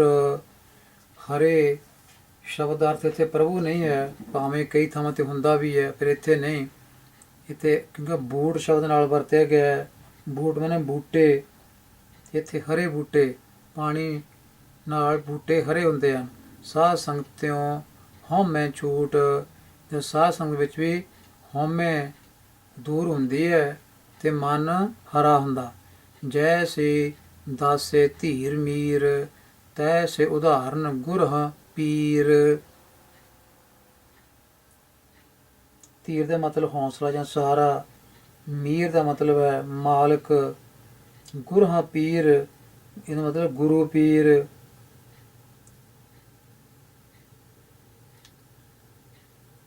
ਸੋ ਇਸ ਤਰ੍ਹਾਂ ਸਾਧ ਸੰਗਤ ਮਿਲ ਕੇ ਅੰਦਰੋਂ ਹਉਮੈ ਜਾਂਦੀ ਹੈ ਅਤੇ ਮਨ ਨੂੰ ਹਰਿਆਵਲ ਪਹੁੰਚਦੀ ਹੈ। ਤਾਂ ਕਿਸੇ ਦਾਸ ਨੂੰ ਉਹਦੇ ਮਾਲਕ ਦਾ ਹੌਸਲਾ ਹੁੰਦਾ ਹੈ। ਜੈਸੇ ਦਾਸੇ ਧੀਰ ਮੀਰ, ਦਾਸੇ ਨਾਲ ਦਾਸ ਨੂੰ ਧੀਰਜ ਹੁੰਦਾ ਹੈ, ਮੀਰ ਦਾ ਉਹਦੇ ਮਾਲਕ ਦਾ। ਤੈਸੇ ਉਦਾਹਰਨ ਗੁਰਹ ਪੀਰ, ਇੱਦਾਂ ਗੁਰੂ ਪੀਰ ਜਿਹੜੇ ਆ ਉਹ ਜੀਵ ਦਾ ਖਿਆਲ ਰੱਖਦੇ ਹਨ, ਜੀਵ ਨੂੰ ਉਧਾਰਦੇ ਹਨ। ਮੋਹ ਮਾਇਆ ਤੋਂ ਬਚਾਉਂਦੇ ਹਨ। ਤੁਮ ਦਾਤੇ ਪ੍ਰਭ ਦੇਨਹਾਰ, ਨਿਮਕ ਨਿਮਕ ਤਿਸ ਨਮਸਕਾਰ ਹਾਉ। ਜਿਸੇ ਪ੍ਰਾਪਤੇ ਸਾਧ ਸੰਗ, ਤਿਸ ਜਨ ਲਾਗਾ ਪਾਰ ਬ੍ਰਹਮ ਰਾਂਗੋ। ਤੇ ਬੰਧਨ ਤੇ ਪੈ ਮੁਕਤੇ, ਭਗਤ ਅਰਾਧੈ ਜੋਗ ਜੁਗ ਤੇ। ਨੇਤਰ ਸੰਤੋਖੇ ਦਰਸ਼ ਭੇਖੇ, ਰਸਨਾ ਗਾਏ ਗੁਣ ਅਨੇਕ। ਤ੍ਰਿਸ਼ਨਾ ਬੂਝੀ ਗੁਰ ਪ੍ਰਸਾਦੀ, ਮਨ ਆਗਾਨਾ ਹਰਿ ਰਸ ਹੀ ਸਵਾਦੀ। ਤੋ ਗੁਰਮੁਖੋ ਗੁਰਪ੍ਰਸਾਦੀ ਇੱਥੇ ਸ਼ਬਦ ਵੀ ਆਇਆ ਹੈ। ਜਿਨ੍ਹਾਂ ਵੱਡੇ ਵੱਡੇ ਪ੍ਰਚਾਰਕਾਂ ਨੇ ਗੁਰਪ੍ਰਸਾਦ ਦਾ ਅਰਥ ਮੂਲ ਜਿਹੜਾ ਮੰਗਲ ਹੈ ਉਹਦੇ ਵਿੱਚ ਕੀਤਾ ਹੈ। ਗੁਰੂ ਮੈਨੇ ਵੱਡਾ ਕੀਤਾ ਹੈ, ਉਹ ਬਹੁਤ ਵੱਡਾ ਹੈ ਅਤੇ ਉਹ ਬਹੁਤ ਦਿਆਲੂ ਹੈ। ਉਹਨਾਂ ਨੇ ਆਪ ਗੁਰਬਾਣੀ ਵਿਆਕਰਨ ਨਾ ਸਮਝ ਕੇ ਅਤੇ ਸੰਗਤਾਂ ਨੂੰ ਵੀ ਉਹਨਾਂ ਨੇ ਚੱਕਰ 'ਚ ਪਾ ਦਿੱਤਾ, ਇਹ ਗਲਤ ਅਰਥ ਕਰਕੇ।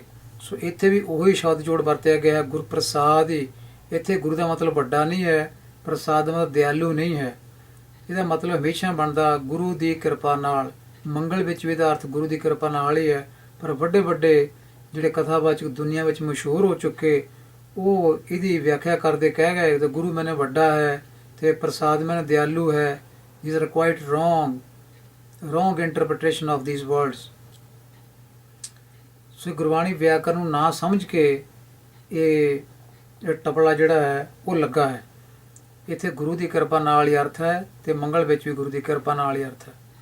ਮਨ ਆਗਾਨਾ ਹਰਿ ਰਸ ਹੀ ਸਵਾਦ, ਸੇਵਕ ਲਾਗੋ ਚਰਨ ਸੇਵ। ਆਦਿ ਪੁਰਖ ਅਪਰੰਪਰ ਦੇਵ, ਸਗਲ ਉਦਾਹਰਣ ਤੇਰੋ ਨਾਮ। ਨਾਨਕ ਪਾਇਓ ਇਹੋ ਨਿਧਾਨ, ਬਸੰਤੋ ਮਹਲਾ ਪੰਜਵਾਂ। ਤੂੰ ਵਡ ਦਾਤੇ ਦੇ ਰਹੇ, ਜੀ ਪ੍ਰਾਣ ਮਹਿ ਰਾਵੀ ਰਹੇ। ਤੀਨੇ ਸਗਲੇ ਭੋਜਨ ਖਾਨ, ਮੋਹਿ ਨਿਰਗੁਣ ਇੱਕ ਗੁਣ ਨਾ ਜਾਨ। ਤੋ ਭੋਜਨ ਖਾਨ ਮੈਨੇ ਖਾਣ ਪੀਣ ਵਾਸਤੇ ਸਾਰੇ ਭੋਜਨ ਦਿੱਤੇ ਹਨ। ਤੇ ਖਾਨ ਸ਼ਬਦ ਜਿਹੜਾ ਹੈ ਇਹ ਬਹੁਤ ਥਾਵਾਂ 'ਤੇ ਫਾਰਸੀ ਸ਼ਬਦ ਖਾਨ ਵੀ ਹੁੰਦਾ ਹੈ, ਖਾਨ ਸੁਲਤਾਨ ਆਦਿਕ। ਪਰ ਇੱਥੇ ਕਿਉਂਕਿ ਭੋਜਨ ਨਾਲ ਵਰਤਿਆ ਗਿਆ ਹੈ, ਇਸ ਕਰਕੇ ਇੱਥੇ ਇਹਦਾ ਅਰਥ ਸੁਲਤਾਨ ਜਾਂ ਵੱਡੇ ਖਾਨ ਸਰਦਾਰ ਆਦਿਕ ਨਹੀਂ ਹੋਏਗਾ। ਦੀਨੇ ਸਗਲੇ ਭੋਜਨ ਖਾਣ ਵਾਸਤੇ ਦਿੱਤੇ ਹਨ। ਮੋਹਿ ਨਿਰਗੁਣ ਏਕੋ ਗੁਣ ਨ ਜਾਨ, ਹਾਉ ਕਛੁ ਨ ਜਾਨੋ ਤੇਰੀ ਸਾਰ। ਤੂੰ ਕਾਰੀ ਗਤਿ ਮੇਰੀ ਪ੍ਰਭ ਦਇਆਰ। हे प्रभु, हे दयालु प्रभु, दयार मैंने दयालु। ਤੇ ਇਹ ਸੰਬੋਧਨ ਕਰਕੇ ਵਿੱਚ ਸ਼ਬਦ ਹਨ ਪ੍ਰਭ ਅਤੇ ਦਇਆਰ। ਰਹਾਉ ਜਾਪ ਨ ਤਾਪ ਨ ਕਰਮ ਕੀਤੇ, ਆਵੈ ਨਾਹੀ ਕਛੁ ਰੀਤੇ। ਮਨ ਮਹਿ ਰਾਖੋ ਆਸ ਏਕ, ਨਾਮ ਤੇਰੇ ਕੀ ਤਰੋਂ ਟੇਕ। ਸਰਬ ਕਲਾ ਪ੍ਰਭ ਤੁਮ ਪ੍ਰਵੀਨ, ਅੰਤ ਨ ਪਾਵੈ ਜਲ ਹੀ ਮੀਨ। अगम अगम ऊंच चाहते ऊंच, हम थोड़े तुम बहुत मूच। मूच ਦਾ ਮਤਲਬ ਮੋਟੇ ਵੱਡੇ, ਬਹੁਤ ਜ਼ਿਆਦਾ। ਅਸੀਂ ਥੋੜ੍ਹੇ ਹਾਂ, ਸਾਡੇ ਥੋੜ੍ਹਾਪਨ ਹੈ, ਤੁਹਾਡੇ 'ਚ ਵੱਡਾਪਨ ਹੈ, ਵੱਡਪਣ ਹੈ। ਵੱਡੇ ਜਿਗਰੇ ਵਾਲਾਂ ਤੋਂ ਅਸੀਂ ਥੋੜ੍ਹ ਵਿੱਤੇ ਜਿਹੇ ਹਾਂ। ਸਾਡੀ ਮੱਤ ਥੋੜ੍ਹੀ ਹੈ, ਅਕਲ ਥੋੜ੍ਹੀ ਹੈ।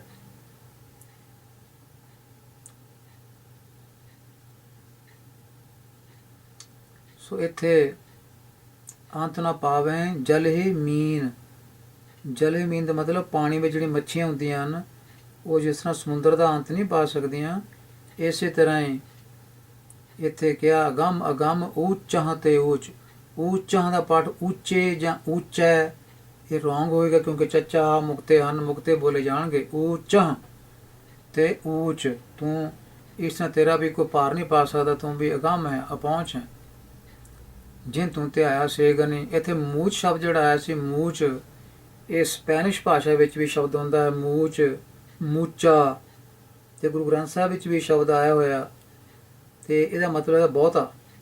ਮੂਚ, ਮੂਚਾ, ਜਿਵੇਂ ਮੂਚਾਸ ਗ੍ਰਾਸੀਆਸ, ਇਹ ਮਤਲਬ ਲੋਟ ਆਫ ਥੈਂਕਸ। ਮੂਚਾਸ ਗ੍ਰਾਸੀਆਸ। ਜਿਨ ਤੂੰ ਧਿਆਇਆ ਸੇ ਗਨੀ, ਜਿਨ ਤੂੰ ਪਾਇਆ ਸੇ ਤਨੀ।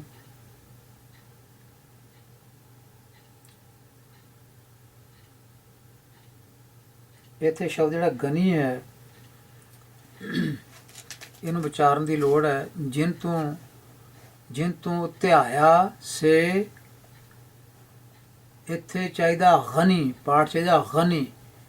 ਗਨੀ ਫਾਰਸੀ ਸ਼ਬਦ ਹੈ, ਇਹਦਾ ਮਤਲਬ ਹੈ ਜਿਹੜਾ ਧਨਾੜ ਹੋਵੇ, ਗਨੀ। ਜਿਨ ਤੂੰ ਸੇਵਿਆ ਧਿਆਇਆ ਸੇ ਗਨੀ, ਜਿਨ੍ਹਾਂ ਨੇ ਤੈਨੂੰ ਯਾਦ ਕੀਤਾ ਹੈ, ਅਸਲ ਵਿੱਚ ਉਹ ਧਨੀ ਹਨ, ਉਹ ਧਨਾੜ ਉਹ ਹਨ ਜਿਨ੍ਹਾਂ ਨੇ ਤੈਨੂੰ ਯਾਦ ਕੀਤਾ ਹੈ। ਦੁਨੀਆ ਦੀ ਦੌਲਤ ਵਾਲੇ ਇਕੱਠੀ ਕਰਨ ਵਾਲੇ, ਦੌਲਤ ਇਕੱਠੀ ਕਰਨ ਵਾਲੇ ਧਨੀ ਨਹੀਂ ਹਨ। ਧਨੀ ਉਹ ਹਨ ਜਿਨ੍ਹਾਂ ਨੇ ਧਿਆਇਆ ਹੈ। ਸੋ ਗਨੀ ਫਾਰਸੀ ਸ਼ਬਦ ਹੋਏਗਾ ਗਨੀ, ਆਗਾਰ ਸਾਊਂਡ ਹੋਏਗੀ। ਜਿਨ ਤੂੰ ਪਾਇਆ ਸੇ ਧਨੀ। ਇੱਥੇ ਹੁਣ ਧਨੀ ਸ਼ਬਦ ਆ ਗਿਆ, ਜੋ ਗਨੀ ਦਾ ਵੀ ਇਹ ਸਿਨੋਨਮ ਹੈ।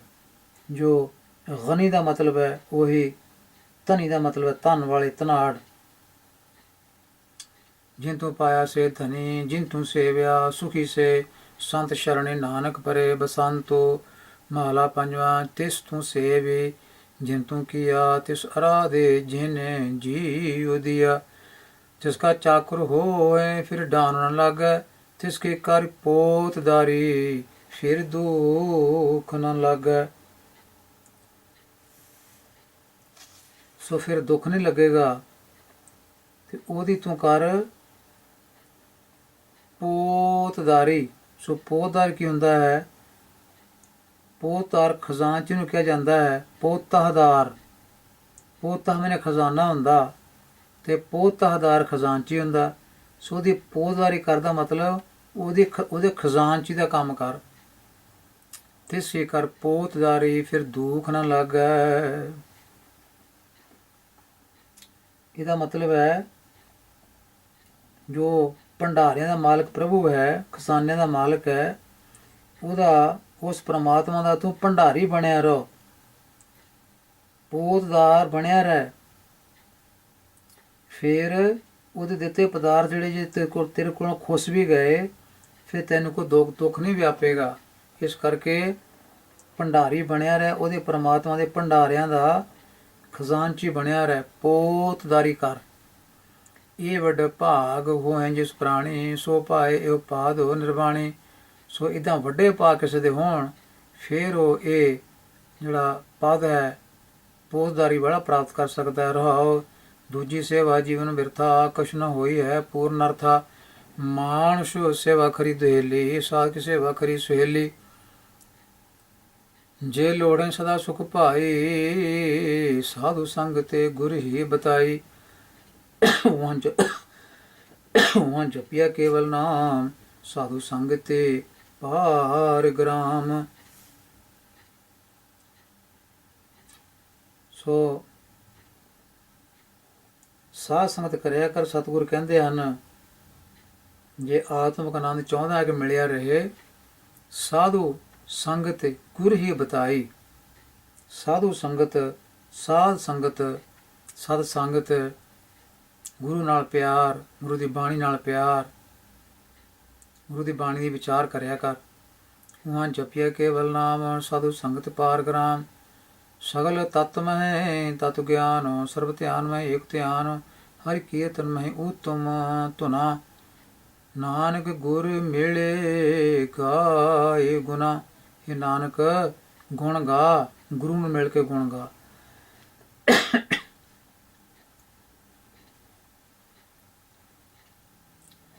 ਸੋ ਹਰਿ ਕੀਰਤਨ ਮੈਂ ਊਤਮ ਧੁਨਾ, ਜੋ ਪ੍ਰਭੂ ਦੀ ਸਿਫਤ ਸਲਾਹ ਹੈ, ਉਹਦੇ ਵਿੱਚ ਧੁਨੀ ਜੋੜਨੀ, ਸੁਰਤ ਜੋੜਨੀ, ਇਹ ਉੱਤਮ ਕੰਮ ਹੈ।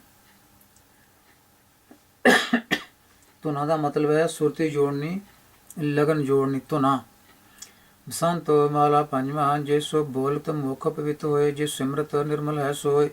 ਜਿਸ ਅਰਾਧੇ ਜਾਮ ਕਿਸ਼ਨਾ ਕਹੈ, ਜਿਸ ਕੀ ਸੇਵਾ ਸਭ ਕੇਸ਼ਲ ਹੈ। ਰਾਮ ਰਾਮ ਬੋਲੇ ਰਾਮ ਰਾਮ, ਤਿਆਗੋ ਮਨ ਕੇ ਸਗਲ ਕਾਮ ਰਹਾਉ। ਸੋ ਗੁਰਮੁਖੋ, ਗੁਰੂ ਗ੍ਰੰਥ ਸਾਹਿਬ ਦੇ ਵਿੱਚ ਅਕਾਲ ਪੁਰਖ ਵਾਸਤੇ ਬੜੇ ਸ਼ਬਦ ਆਉਂਦੇ ਹਨ, ਬੜੇ ਨਾਮ ਉਸਤੇ ਆਉਂਦੇ ਹਨ। ਜਿਵੇਂ ਇੱਥੇ ਰਾਮ ਰਾਮ ਬੋਲ ਰਾਮ ਰਾਮ, ਕਿਤੇ ਹਰੀ, ਕਿਤੇ ਰਾਮ, ਕਿਤੇ ਗੋਪਾਲ, ਕਿਤੇ ਗੋਬਿੰਦ, ਕਿਤੇ ਪਰ ਬ੍ਰਹਮ, ਕਿਤੇ ਪਰਮੇਸ਼ਰ, ਕਿਤੇ ਜਗਦੀਸ਼। ਇਸ ਤਰ੍ਹਾਂ ਅਨੇਕਾਂ ਸ਼ਬਦ ਵਰਤੇ ਗਏ ਹਨ ਅਕਾਲ ਪੁਰਖ ਵਾਸਤੇ। ਤੋ ਗੁਰਮੁਖੋ, ਵਾਹਿਗੁਰੂ ਸ਼ਬਦ ਕਿਸੇ ਵੀ ਗੁਰੂ ਸਾਹਿਬ ਨੇ ਆਪਣੀ ਬਾਣੀ 'ਚ ਨਹੀਂ ਵਰਤਿਆ ਅਕਾਲ ਪੁਰਖ ਵਾਸਤੇ। There is nowhere word Waheguru. 35 ਮਹਾਂਪੁਰਸ਼ਾਂ ਦੀ ਬਾਣੀ, ਕਿਸੇ ਨੇ ਵੀ ਆਪਣੀ ਬਾਣੀ ਵਿੱਚ ਵਾਹਿਗੁਰੂ ਸ਼ਬਦ ਨਹੀਂ ਵਰਤਿਆ। ਪਰ ਸਿੱਖ ਬੜੇ ਲੱਟੂ ਹਨ ਵਾਹਿਗੁਰੂ ਤੇ, ਕਿਉਂਕਿ ਇਹਨਾਂ ਨੂੰ ਧੋਖੇ ਨਾਲ ਪਦਛੇਦ ਕਰਕੇ ਇਹ ਸ਼ਬਦ ਬਣਾ ਕੇ ਦਿੱਤਾ। ਗਲਤੀ ਨਾਲ ਇਹ ਸ਼ਬਦ ਜੋੜਿਆ ਗਿਆ, ਵਾਹਿ ਤੇ ਗੁਰੂ ਨੂੰ ਜੋੜਿਆ ਗਿਆ। ਗੁਰੂ ਸਾਹਿਬ ਦੀ ਬਾਣੀ ਵਿੱਚ ਬੜੇ ਸ਼ਬਦ ਵਾਹ ਵਾਹ ਕਰਕੇ ਆਉਂਦੇ ਹਨ। ਵਾਹ ਵਾਹ ਬਾਣੀ ਸੱਚ ਹੈ, ਵਾਹ ਵਾਹ ਬਾਣੀ ਨਿਰੰਕਾਰ ਹੈ, ਵਾਹ ਵਾਹ ਕਰਤੇ ਹੈ ਰਸਨਾ। ਤੋ ਇਸ ਤਰ੍ਹਾਂ ਸ਼ਬਦ ਬੜੇ ਆਉਂਦੇ ਹਨ, ਪਰ ਕਿਤੇ ਵੀ ਵਾਹ ਦੇ ਨਾਲ ਸ਼ਬਦ ਕੋਈ ਜੋੜਿਆ ਨਹੀਂ ਮਿਲਦਾ।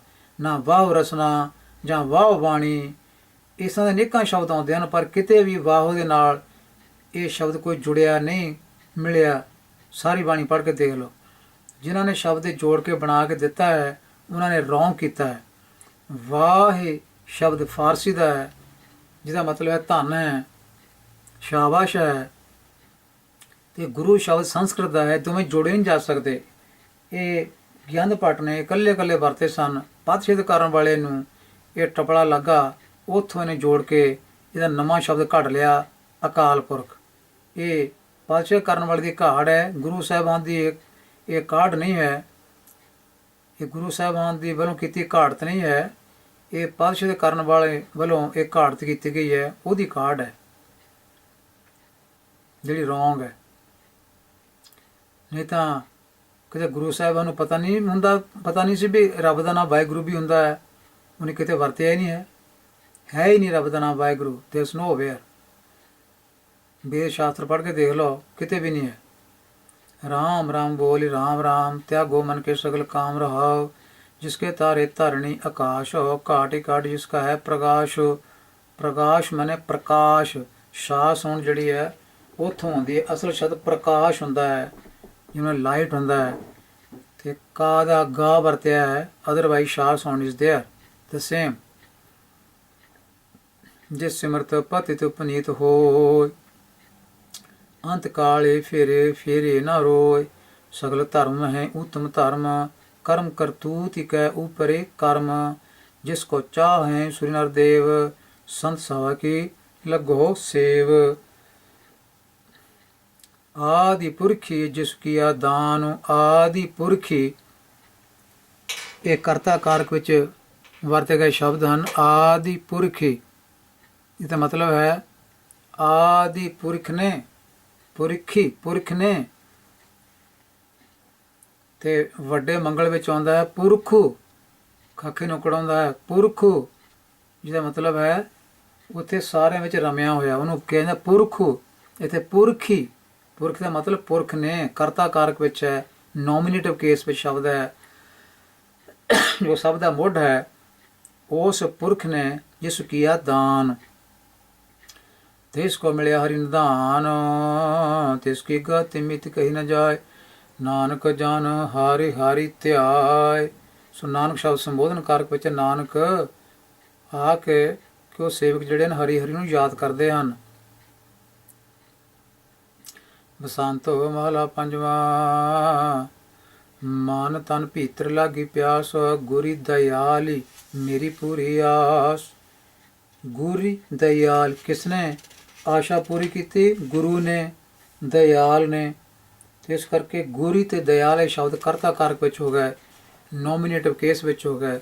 ਇਹਨਾਂ ਦੀਆਂ ਸਿਆਰੀਆਂ ਇਹ ਕਰਤਾ ਕਾਰਕ ਦੀਆਂ ਲੱਗੀਆਂ ਹੋਈਆਂ ਹਨ। ਇਹ ਤਾਂ ਹੀ ਕਰਤਾ ਕਾਰਕ ਨੂੰ ਪ੍ਰਗਟ ਕਰਨਗੀਆਂ ਜੇ ਬੋਲੀਆਂ ਜਾਣਗੀਆਂ। ਅਤੇ ਇਸ ਤਰ੍ਹਾਂ ਕਾਰਕੀ ਚਿੰਨ੍ਹ ਜਿਹੜੇ ਹਨ ਇਹਨਾਂ ਮਾਤਰਾ ਦੁਆਰਾ ਬੋਲੇ ਜਾਂਦੇ ਹਨ, ਜਿਹੜੇ ਚਿੰਨ੍ਹ ਨਾਲ ਲੱਗੇ ਹੋਏ ਹਨ। ਅਤੇ ਇਹ 8 ਕਾਰਕ ਜਿਹੜੇ ਵਰਤੇ ਗੁਰੂ ਗ੍ਰੰਥ ਸਾਹਿਬ ਵਿੱਚ, ਉਹਨਾਂ ਦੀਆਂ ਇਹ ਆਵਾਜ਼ਾਂ ਹਨ ਜੋ ਬੋਲਣ 'ਤੇ ਹੀ ਕਾਰਕਾਂ ਨੂੰ ਪ੍ਰਗਟ ਕਰਨਗੀਆਂ। ਨਹੀਂ ਕਾਰਕਾਂ ਦਾ ਬਦਲਣ ਦਾ ਕੋਈ ਮਤਲਬ ਨਹੀਂ, ਵਰਤਣ ਦਾ ਰਹਿ ਜਾਂਦਾ।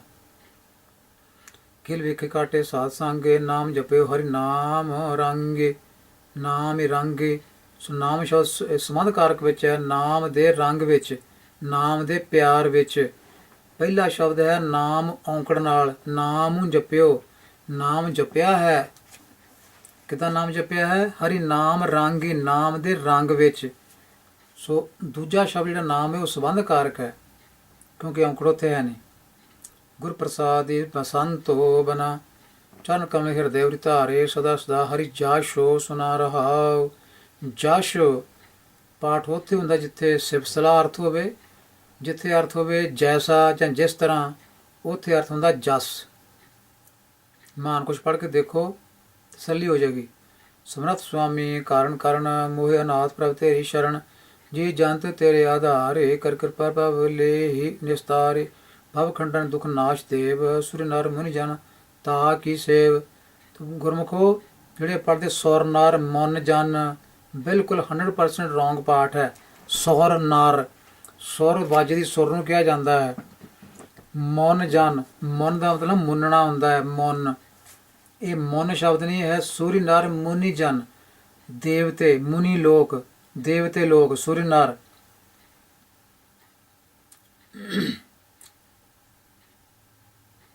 ਤਾਰਣੇ ਆਕਾਸ਼ ਹੋ ਜਾ ਕੇ ਕਲਾ ਮਾਹੇ, ਤੇਰਾ ਦਿਆ ਸਭੇ ਜੰਤ ਖਾਹੇ। ਅੰਤਰਜਾਮੀ ਪ੍ਰਭ ਦਇਆਲ, ਆਪਣੇ ਦਾਸ ਕੋ ਨਦਰੀ ਨਿਹਾਲੀ। ਕਾਰਿ ਕਿਰਪਾ ਮੋਹਿ ਦੇਹੁ ਦਾਨ, ਜਪਿ ਜੀਵੈ ਨਾਨਕ ਤੇਰੋ ਨਾਮ। ਸੋ ਨਾਨਕ ਸ਼ਬਦ ਇੱਥੇ ਹੀ ਨਾਨਕ ਕਰਕੇ ਅਰਥ ਨਹੀਂ ਦੇਵੇਗਾ। ਅਤੇ ਨਾਨਕ ਤੇਰਾ ਨਾਮ ਜਪ ਕੇ ਜਿਉਂਦਾ ਹੈ। ਕੌਣ ਜਿਉਂਦਾ ਹੈ? ਨਾਨਕ। ਸੋ ਨਾਨਕ ਸ਼ਬਦ ਕੱਕੇ ਨੌਕੜ ਹੈ, ਕਰਤਾ ਕਾਰਕ ਵਿੱਚ ਹੈ, ਇੱਥੇ ਸੰਬੋਧਨ ਕਾਰਕ ਵਿੱਚ ਨਹੀਂ ਹੈ, ਕਿਉਂਕਿ ਔਂਕੜ ਲੱਗਾ ਹੋਇਆ ਹੈ। ਬਸੰਤੋ ਮਹਲਾ ਪੰਜਵਾਂ। ਰਾਮ ਰਾਂਗੇ ਸਭ ਗਏ ਪਾਪ। ਪਾਪ ਸ਼ਬਦ ਬਹੁਵਚਨ ਹੈ, ਕਿਉਂਕਿ ਇਹਦੇ ਨਾਲ ਗਏ ਜੁੜਿਆ ਹੈ। ਅਤੇ ਗਏ ਜੁੜਿਆ ਮਤਲਬ ਹੈ ਵੀ ਇਹ ਬਹੁਤੇ ਹਨ। ਸੋ ਬਹੁਤੇ ਕਰਕੇ ਔਂਕੜ ਨਹੀਂ ਬੋਲਿਆ ਇੱਥੇ। ਔਂਕੜ ਇੱਕ ਵਿੱਚ ਨਾ ਬੋਲੀਦਾ ਹੈ, ਬਹੁਵਚਨ ਜਿਹੜਾ ਹੈ ਤੇ ਔਂਕੜ ਤੋਂ ਬਿਨਾਂ ਹੁੰਦਾ ਹੈ। ਇਹਦੇ ਨਾਲ ਗਏ ਲਗਾ, ਗਏ ਪਾਪ। ਰਾਮ ਜਪਤ ਕਛ ਨਹੀਂ ਸੰਤਾਪ, ਗੋਬਿੰਦ ਜਪਤ ਸਭ ਮਿਟੇ ਅੰਧੇਰ। ਹਰਿ ਸਿਮਰਤ ਕਛ ਨਾਹੀ ਫੇਰ। ਬਸੰਤੋ ਹਮਾਰੇ ਰਾਮ ਰੰਗੋ, ਸੰਜਨਾ ਸਿਉ ਸਦਾ ਸੰਗੋ ਰਹਾਉ। ਸੰਤ ਜਨੀ ਕੀਆ ਉਪਦੇਸ਼, ਜਾਂ ਗੋਬਿੰਦ ਭਗਤ ਸੋ ਧਾਨੇ ਦੇਸ਼।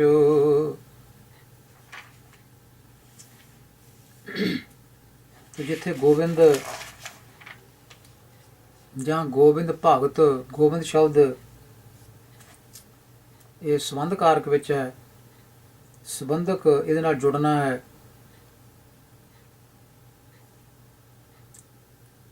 ਤੇ ਭਗਤ ਸ਼ਬਦ ਜਿਹੜਾ ਇੱਕ ਵਚਨ ਹੈ, ਜਹਾਂ ਗੋਬਿੰਦ ਭਗਤ, ਜਿੱਥੇ ਗੋਬਿੰਦ ਦਾ ਭਗਤ ਵਸਦਾ ਹੈ, ਸੋ ਧਨ ਦੇਸ਼, ਉਹ ਦੇਸ਼ ਧਨ ਹੈ, ਉਹ ਥਾਂ ਧਨ ਹੈ।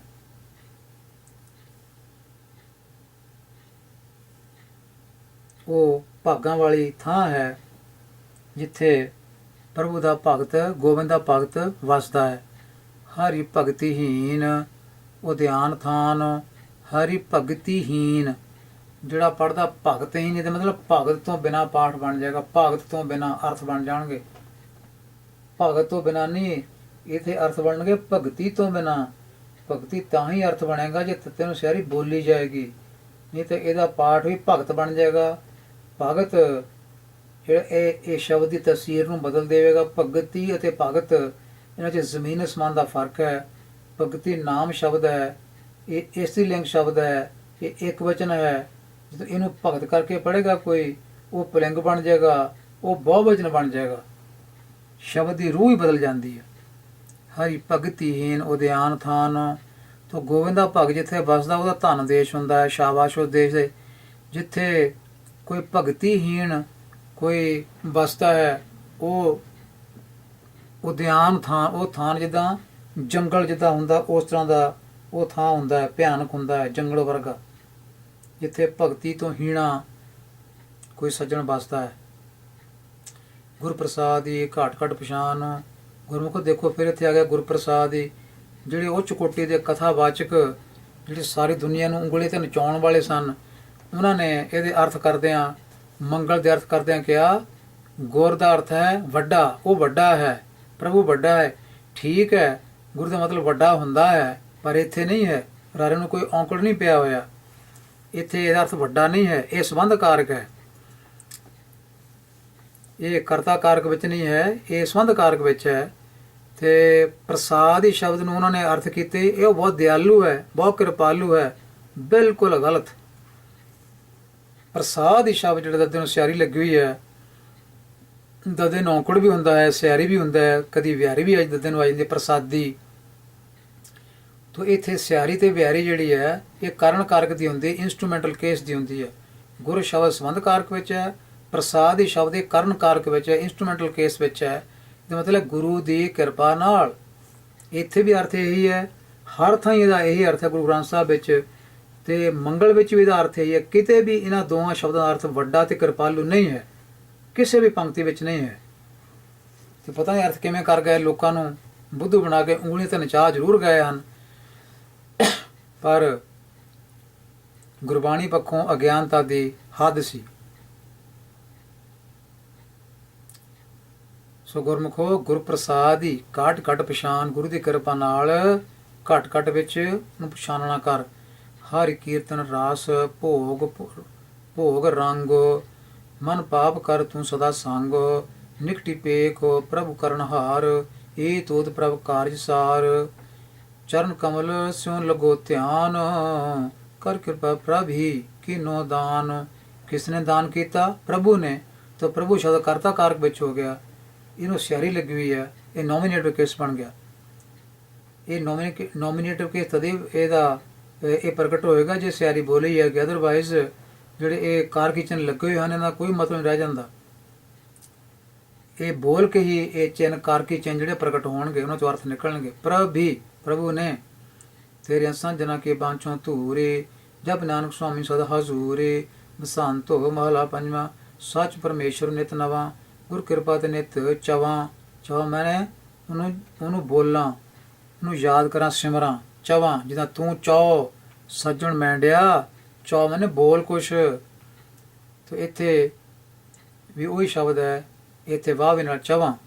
ਪ੍ਰਭ ਰਖਵਾਲੇ ਮਾਈ ਬਾਪ, ਜਾ ਕੇ ਸਿਮਰਨੇ ਨਹੀਂ ਸੰਤਾਪ, ਖਸਮ ਧਿਆਈ ਇੱਕ ਮਾਨ ਇੱਕ ਭਾਈ, ਗੁਰੂ ਪੂਰੇ ਸਦਾ ਸ਼ਰਨਾਈ, ਸਾਚੇ ਸਾਹਿਬੀ ਰੱਖਿਆ ਕੰਠ ਲਾਏ। ਸੋ ਕਹਿੰਦੇ ਕੰਠ ਨਾਲ ਲਾ ਕੇ ਰੱਖਿਆ ਸਾਹਿਬ ਨੇ। ਤੋ ਸਾਹਿਬ ਸ਼ਬਦ ਹੋ ਗਿਆ ਨੋਮੀਨੇਟਿਵ ਕੇਸ, ਕਰਤਾ ਕਾਰਕ ਵਿੱਚ ਬੱਬੇ ਨੂੰ ਸਿਆਰੀ ਪੈ ਗਈ। ਸਾਹਿਬ ਨੇ ਕਿੱਦਾਂ ਰੱਖਿਆ? ਕੰਠ ਨਾਲ ਲਾ ਕੇ। ਸੋ ਕੰਠ ਨਾਲ ਲਾ ਕੇ ਰੱਖਿਆ, ਉਹ ਠੱਠਿਆਂ ਸਿਆਰੀ ਪੈ ਕੰਠ ਨਾਲ ਰਾਓ ਆਪਣੇ ਜਨ ਪ੍ਰਭੀ ਰੱਖੇ ਆਪ ਹੀ ਰੱਖੇ, ਆਪਣੇ ਜਨ ਪ੍ਰਭੀ ਆਪ ਹੀ ਰੱਖੇ। ਕਿਸ ਨੇ ਰੱਖੇ? ਪ੍ਰਭੂ ਨੇ। ਭੱਬੇ ਨੂੰ ਸਿਆਰੀ ਪੈ ਗਈ। ਦੁਸ਼ਟ ਦੂਤ ਸਾਬੇ ਭ੍ਰਾਮੀ ਥਕੇ, ਬਿਨ ਗੁਰ ਸਾਚੇ ਨਾਹੀ ਜਾਏ, ਦੁਖ ਦੇਸ਼ ਦਸ਼ੰਤਰੀ ਰਹੇ ਤਾਏ। किरत उना का मिट सुनाए, कोई आपना बीजे आप ही खाए, जन का रखवाला आप ही सोए। जन का, जन सिंगुलर नंबर है, इन्हों औंकड़ होंदा है, पर मुरे संबंधक आ गया, इस करके औंकड़ हट गया। जन का रखवाला आप ही सोए, जन को पहुँच न सक सी कोई। जानते मेरे कौ आ गया, नने दा औंकड़ हट गया। प्रभु दास रखे घर इज्जत न आप ही।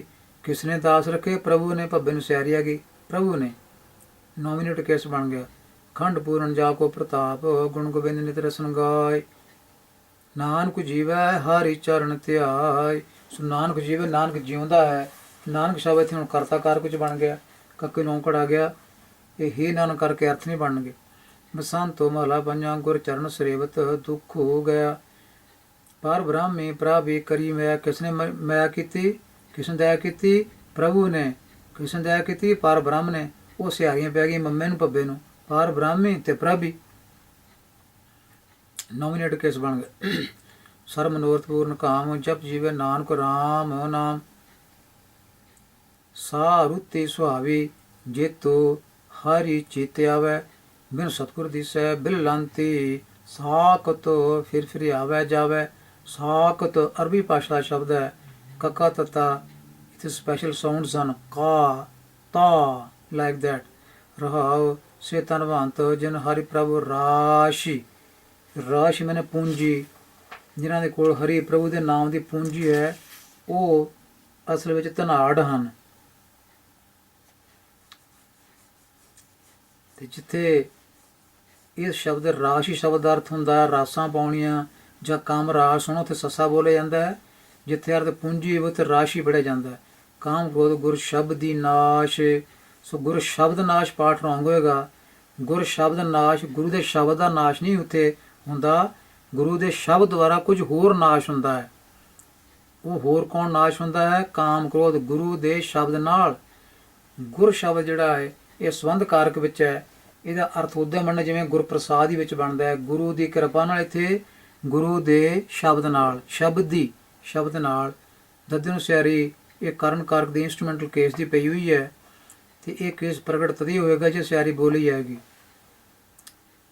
ਪਾਇਆ ਬਿਨ ਸ਼ੇ ਨਿਰਭੈ ਪਦ ਪਾਇਆ, ਗੁਰ ਮਿਲੇ ਨਾਨਕ ਖਸਮ ਧਿਆਇਆ। ਕਿਸ ਨੇ ਖਸਮ ਧਿਆਇਆ? ਨਾਨਕ ਨੇ। ਕੱਕੇ ਨੂੰ ਸਿਆਰੀ ਪੈ ਗਈ, ਨਾਨਕ ਨੇ ਧਿਆਇਆ। ਕਿਹਨੂੰ ਮਿਲ ਕੇ? ਗੁਰੂ ਨੂੰ ਮਿਲ ਕੇ। ਮਿਲ ਸ਼ਬਦ ਜਿਹੜਾ ਲੱਲੇ ਨੂੰ ਸਿਆਰੀ ਪੈ ਗਈ, ਇਹ ਨਾਲ ਕੇ ਲੱਗ ਗਿਆ, ਕਾਰ ਦੰਤਕ ਬਣ ਗਿਆ।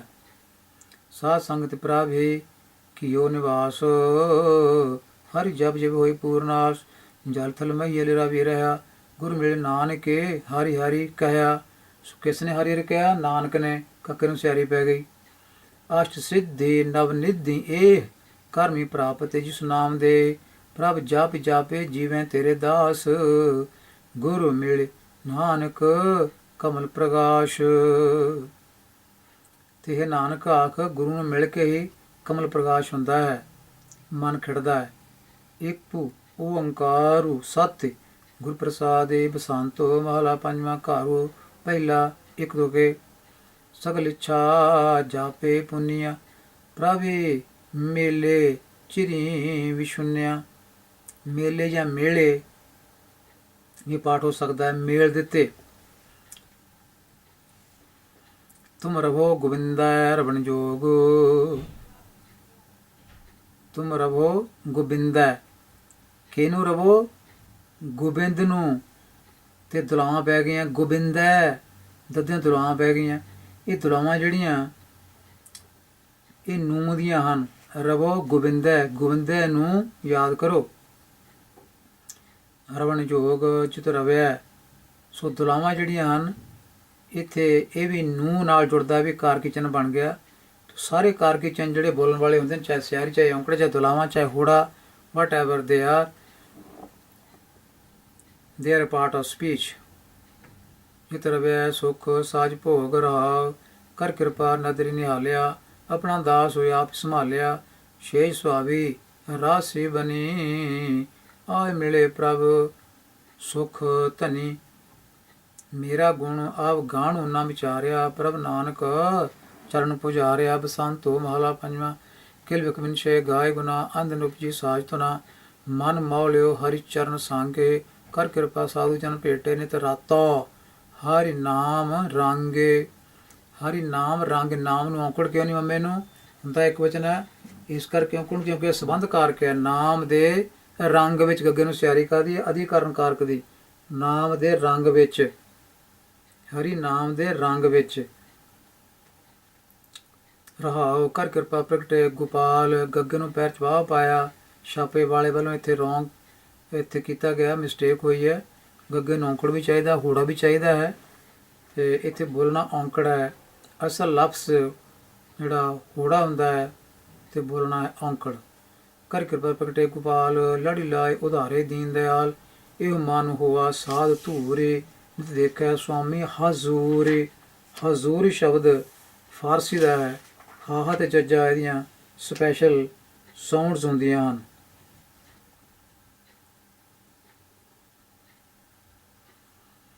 ਕਾਮ ਕ੍ਰੋਧ ਤ੍ਰਿਸ਼ਨਾ ਗਈ, ਨਾਨਕ ਪ੍ਰਭ ਕਿਰਪਾ ਭਈ। ਬਸੰਤੋ ਮਹਲਾ ਪੰਜਵਾਂ। ਰੋਗ ਮਿਟਾਏ ਪ੍ਰਭੂ ਆਪੇ, ਬਾਲਕ ਰਾਖੇ ਆਪਣੇ ਕਰ ਥਾਪੇ। ਸ਼ਾਂਤੀ ਸਾਹਜ ਗ੍ਰੀਹੀ ਸਦ ਬਸੰਤ। ਗ੍ਰੀਹ ਮੈਨੇ ਘਰ ਵਿੱਚ ਇੱਟਾਂ ਵੱਟਿਆਂ ਘਰ ਨਹੀਂ ਹੈ, ਇਹ ਹਿਰਦੇ ਰੂਪੀ ਘਰ, ਇਹ ਵਿਚਾਰਾਂ ਦਾ ਘਰ ਹੈ, ਜਿੱਥੇ ਸ਼ਾਂਤੀ ਤੇ ਅਡੋਲਤਾ ਹੋਣੀ ਹੈ। ਇੱਟਾਂ ਵੱਟਿਆਂ ਘਰ ਨੂੰ ਅਡੋਲਤਾ ਨਹੀਂ ਮਿਲਣੀ, ਇਹ ਆਪਣਾ ਹਿਰਦੇ ਰੂਪੀ ਘਰ ਹੈ। ਇਹ ਖਿਆਲ ਹਨ, ਖਿਆਲਾਂ ਵਿੱਚ ਅਡੋਲਤਾ ਹੋਣੀ, ਸ਼ਾਂਤੀ ਹੋਣੀ ਹੈ, ਫੁਰਨੇ ਵਿੱਚ ਸ਼ਾਂਤੀ ਹੋਣੀ ਹੈ। ਗੁਰਪੂਰੇ ਕੀ ਸ਼ਰਣੀ ਆਏ, ਕਲਿਆਣ ਰੂਪ ਜਾਪੇ, ਹਾਰੀ ਹਾਰੀ ਮਨ ਤੋ। ਰਾਹ ਰੋਗ ਸੰਤਾਪ ਕੱਟੇ, ਪ੍ਰਭ ਹੀ ਆਪ ਹੀ। ਕਿਸ ਨੇ ਰੋਗ ਸੰਤਾਪ ਕੱਟੇ? ਪ੍ਰਭੂ ਨੇ। ਭੱਬੇ ਨੂੰ ਸਿਆਰੀ ਪੈ ਗਈ। ਗੁਰ ਆਪਣੇ ਕੋ ਨਿਤ ਨਿਤ ਜਾਪੇ, ਜੋ ਜਨ ਤੇਰਾ ਜਪੇ ਨਾਮ। ਸਭ ਫਲ ਪਾਏ ਨੇਚਲ ਗੁਣ ਗਾਓ, ਨਾਨਕ ਭਗਤਾਂ ਭਲੀ ਰੀਤ। ਸੋ ਭਗਤਾਂ ਨੂੰ ਭਗਤਾਂ ਕਿਉਂ ਬੋਲਿਆ? ਕਿਉਂਕਿ ਇਹ ਸੰਬੰਧ ਕਾਰਕ ਵਿੱਚ ਹੈ। ਭਗਤਾਂ ਭਲੀ ਰੀਤ, ਭਗਤਾਂ ਦੀ ਜਿਹੜੀ ਰੀਤ ਹੀ ਹੈ ਉਹ ਭਲੀ ਹੁੰਦੀ, ਚੰਗੀ ਹੁੰਦੀ ਹੈ। ਭਗਤਾਂ ਦੀ ਜੀਵਨ ਜੋਤ ਚੰਗੀ ਹੁੰਦੀ ਹੈ। ਜੋ ਜਨ ਤੇਰਾ ਜਪੇ ਨਾਮ, ਸਭ ਫਲ ਪਾਏ ਨੇਚਲ ਗੁਣ ਗਾਓ। ਨਾਨਕ ਭਗਤਾਂ ਭਲੀ ਰੀਤ, ਸੁਖ ਦਾਤਾ ਜਪਦੇ ਨੀਤ ਨੀਤ। ਭਗਤਾਂ ਨੂੰ ਭਗਤਾਂ ਤਾਂ ਪੜਿਆ ਕਿਉਂਕਿ ਇੱਥੇ ਸੰਬੰਧ ਕਾਰਕ ਵਿੱਚ ਵਰਤਿਆ ਗਿਆ। ਭਗਤਾਂ ਦੀ ਰੀਤੀ ਭਲੀ ਹੁੰਦੀ ਹੈ, ਭਗਤਾਂ ਦੀ ਜੀਵਨ ਜੁਗਤ। ਬਸੰਤੋ ਮਹਲਾ ਪੰਜਵਾਂ। ਹੁਕਮ ਕਰੀ ਕਿਨਹਿ ਨਿਹਾਲ, ਆਪਣੇ ਸੇਵਕ ਕੋ ਪਿਆ ਦਿਆਲ। ਗੁਰਪੂਰੇ ਸਭ ਪੂਰਾ ਕੀਆ, ਅੰਮ੍ਰਿਤ ਨਾਮ ਹਿਰਦ ਮਹਿ ਦੀਆ ਰਹਾਉ।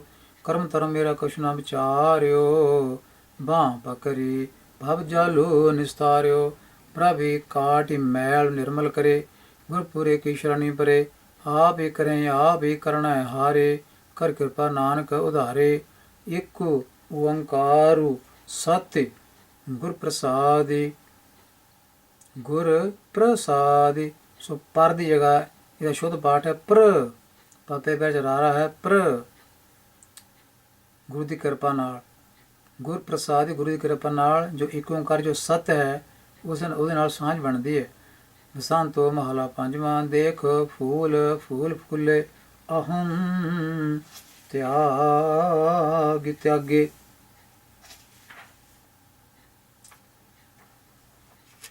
ਅਹੰ ਦਾ ਪਾਠ ਸਿਰਫ ਟਿੱਪੀ ਨਾਲ ਹੀ ਕਰਨਾ, ਹਾਜ ਦੇ ਉੱਤੇ ਅਹੰਗ ਨਹੀਂ ਵੜਨਾ ਇਸਨੂੰ। ਇਸਦਾ ਕਰਮ ਦਾ ਕਰਮਾਂਗ, ਜਨਮ ਦਾ ਜਨਮਾਂਗ, ਸਾਹਿਬਾਂ ਦਾ ਸਹਿਬਾਂਗ, ਇਹ ਪਾਠ ਰੌਂਗ ਹਨ। ਸਿਰਫ ਟਿੱਪੀ ਬੋਲਣੀ ਅਹੰ, ਲਾਈਕ ਦੈਟ।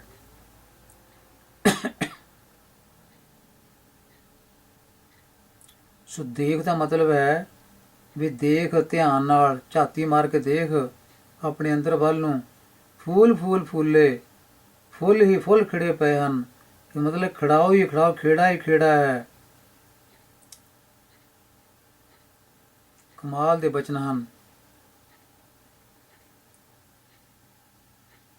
ਅਹੰ ਤਿਆਗ ਤਿਆਗੇ, ਚਰਨ ਕਮਲ ਪਾਗੇ। ਤੁਮ ਮਿਲਹੋ ਪ੍ਰਭ ਸੁਭਾਗੇ, ਹਰਿ ਚੇਤਿ ਮਨ ਮੇਰੇ ਰਹਾਉ। ਤੇ ਇਸ ਤਰ੍ਹਾਂ ਕਹਿੰਦੇ ਹਨ ਕਿ ਦੇਖ ਆਪਣੇ ਅੰਦਰ ਝਾਤੀ ਮਾਰ, ਕਿੱਦਾਂ ਖੇੜਾ ਹੈ। ਇਹ ਤਾਂ ਹੈ ਜੇ ਹਉਮੈ ਦੂਰ ਕਰ ਦੇਂਗਾ, ਅਹੰ ਤਿਆਗ ਤਿਆਗੇ, ਹਉਮੈ ਦੂਰ ਕਰ ਦੇ, ਫਿਰ ਦੇਖ ਵੀ ਤੇਰੇ ਅੰਦਰ ਕਿਸ ਤਰ੍ਹਾਂ ਫੁੱਲ ਖਿੜਦੇ ਹਨ। ਹਉਮੈ ਨੂੰ ਦੂਰ ਕਰ, ਪਰੇ ਸੁੱਟ ਇਸ ਨੂੰ, ਅਹੰ ਤਿਆਗ ਤਿਆਗੇ, ਫਿਰ ਚਰਨ ਕਮਲ ਪਾਗੇ, ਪ੍ਰਭੂ ਦੇ ਸੋਹਣੇ ਚਰਨ ਕਮਲ ਜਿਹੜੇ ਉਹਨਾਂ ਨਾਲ ਚੁੰਬੜਿਆ ਰਹਿ, ਪਾਗੇ ਉਹਨੇ ਪੈਰ ਚਰਨ ਕਮਲ, ਹਰੀ ਚਰਨ ਕਮਲ ਪਾਗੇ ਦਾ ਮਤਲਬ ਲੱਗਿਆ ਰਹਿ, ਚੁੰਬੜਿਆ ਰਹਿ ਚਰਨ ਕਮਲਾਂ ਨਾਲ। ਤੇ ਤੂੰ ਮਿਲੋ ਪ੍ਰਭ ਸੁਭਾਗੇ, ਹਰਿ ਚੇਤਿ ਮਨ ਮੇਰੇ। ਤੇ ਇਸ ਤਰ੍ਹਾਂ ਪ੍ਰਭੂ ਨੂੰ ਯਾਦ ਕਰਦਾ ਰਹਿ, ਅੰਦਰੋਂ ਜਿਹੜੀ ਹਉਮੈ ਹੰਕਾਰ ਨੂੰ ਪਰੇ ਸੁੱਟ ਦੇ, ਫਿਰ ਦੇਖ ਫਿਰ ਫੂਲ ਫੁੱਲੇ ਹੋਣਗੇ। ਰਾਓ ਸਘਨ ਬਾਸੋ ਕੂਲੇ, ਬਾਸ ਮਤਲਬ ਸੁਗੰਧੀ, ਸਘਨ ਸੰਘਣੀ, ਸਘਨ ਸੰਘਣੀ ਛਾਂ ਵਾਲੇ, ਕੂਲੇ ਮਨੇ ਨਰਮ। ਸੋ ਲੱਲੇ ਪਰ ਬਿੰਦੀ ਇੱਥੇ ਬੋਲੀ ਜਾਵੇ ਤਾਂ ਅਰਥਾਂ ਨੇੜੇ ਇਹ ਬੰਦਾ ਪਹੁੰਚ ਜਾਂਦਾ ਹੈ। ਸਘਨ ਬਾਸ ਕੂਲੇ, ਕੂਲੇ ਦੇ ਮਤਲਬ ਨਰਮ।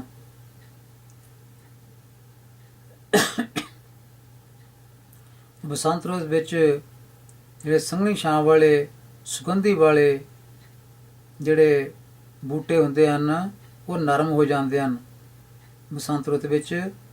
ਸੋ ਸਘਨ ਬਾਸ ਕੂਲੇ, ਇੱਕ ਰਹੇ ਸੂਕ ਕਠੂਲੇ। ਕਠੂਲੇ ਦਾ ਮਤਲਬ ਹੈ ਕਾਠ ਵਰਗੇ, ਕਾਠ ਦੀ ਲੱਕੜੀ ਵਰਗੇ, ਕਠੂਲੇ ਸੁੱਕੀ ਲੱਕੜੀ ਵਰਗੇ। ਪਰ ਕਈ ਐਸੇ ਰੁੱਖ ਵੀ ਹਨ ਜੋ ਬਸੰਤ ਰੁੱਤ ਆਉਣ 'ਤੇ ਵੀ ਸੁੱਕੇ ਹੀ ਰਹਿੰਦੇ ਹਨ, ਸੁੱਕੀ ਲੱਕੜੀ ਵਰਗੇ ਉਹ ਰਹਿੰਦੇ ਹਨ। ਤੋ ਇਸੇ ਤਰ੍ਹਾਂ ਹੀ ਇੱਥੇ ਉਦਾਹਰਨ ਦਿੱਤੀ ਹੈ, ਬਸੰਤ ਰੁੱਤ ਆਈ ਪ੍ਰਫੁੱਲਤਾ ਰਹੇ। ਮਨ ਭਾਵੇਂ ਇਹ ਮਨ, ਇਹ ਆਤਮਿਕ ਜੀਵਨ ਦਾ ਖੜਾਓ ਜਿਹੜਾ ਪ੍ਰਾਪਤ ਕਰਨ ਵਾਲੀ ਰੁੱਖ ਜਿਹੜੀ ਹੈ, ਰੁੱਤ ਹੈ, ਇਹ ਜਿਹੜੀ ਹਾਲਤ ਹੈ ਇਹ ਤੇਰੇ ਉੱਪਰ ਆਈ ਹੈ ਕਿਉਂਕਿ ਤੈਨੂੰ ਮਨੁੱਖਾ ਜਨਮ ਮਿਲਿਆ ਹੈ। ਫਿਰ ਵੀ ਭਾਵੇਂ ਇਹ ਮਨੁੱਖਾ ਜਨਮ ਮਿਲਿਆ ਹੈ, ਖੜਾਓ ਦੀ ਰੁੱਤ ਜਿਹੜੀ ਆ ਇਹ ਆਈ ਹੈ, ਪਰ ਜਿਹੜਾ ਵੀ ਭਾਗਾਂ ਵਾਲਾ ਪ੍ਰਭੂ ਦਾ ਨਾਮ ਜਪਦਾ ਹੈ, ਖਿੜਿਆ ਉਹ ਹੀ ਰਹਿ ਸਕਦਾ ਹੈ। ਸਗਨ ਬਾਸ ਕੂਲੇ, ਇੱਕ ਰਹੇ ਸੂਕ ਕਠੂਲੇ, ਬਸੰਤ ਰੁੱਤ ਆਈ ਪ੍ਰਫੁੱਲਤਾ ਰਹੇ। ਸੋ ਇਸ ਤਰ੍ਹਾਂ ਨਾਮ ਤੋਂ ਬਿਨਾਂ ਸੁੱਕੇ ਰਹਿੰਦੇ ਹਨ, ਤੇ ਨਾਮ ਦੇ ਨਾਲ ਉਹ ਸੰਘਣੀ ਛਾਂ ਵਾਲੇ ਤੇ ਕੂਲੇ, ਉਹਨਾਂ ਦੀ ਸੁਗੰਧੀ ਕੂਲੀ ਹੋ ਜਾਂਦੀ ਬੂਟਿਆਂ ਦੀ। ਭਾਵ ਮਨ ਵਿੱਚ ਵਧੀਆ ਚੰਗੇ ਸੋਹਣੇ ਗੁਣ ਪੈਦਾ ਹੋ ਜਾਂਦੇ ਹਨ ਪ੍ਰਭੂ ਦੇ ਸਿਮਰਨ ਨਾਲ। ਤੇ ਜਿਹੜੇ ਸੁੱਕੇ ਹਨ ਉਹ ਸੁੱਕੇ ਰਹਿੰਦੇ ਹਨ ਨਾਮ ਤੋਂ ਬਿਨਾਂ।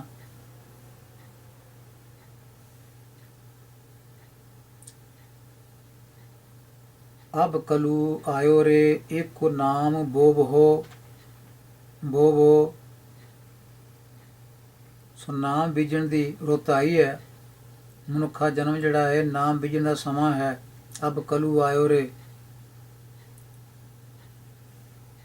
ਇਹ ਸਿਰਫ ਨਾਮ ਬੀਜਣ ਦਾ ਸਮਾਂ ਹੈ। ਕਲੂ ਦਾ ਮਤਲਬ ਹੈ ਕਾਲ, ਕਾਲ ਦਾ ਮਤਲਬ ਸਮਾਂ ਹੁੰਦਾ। ਨਾਮ ਬੀਜਣ ਦਾ ਸਮਾਂ ਹੈ ਹੁਣ।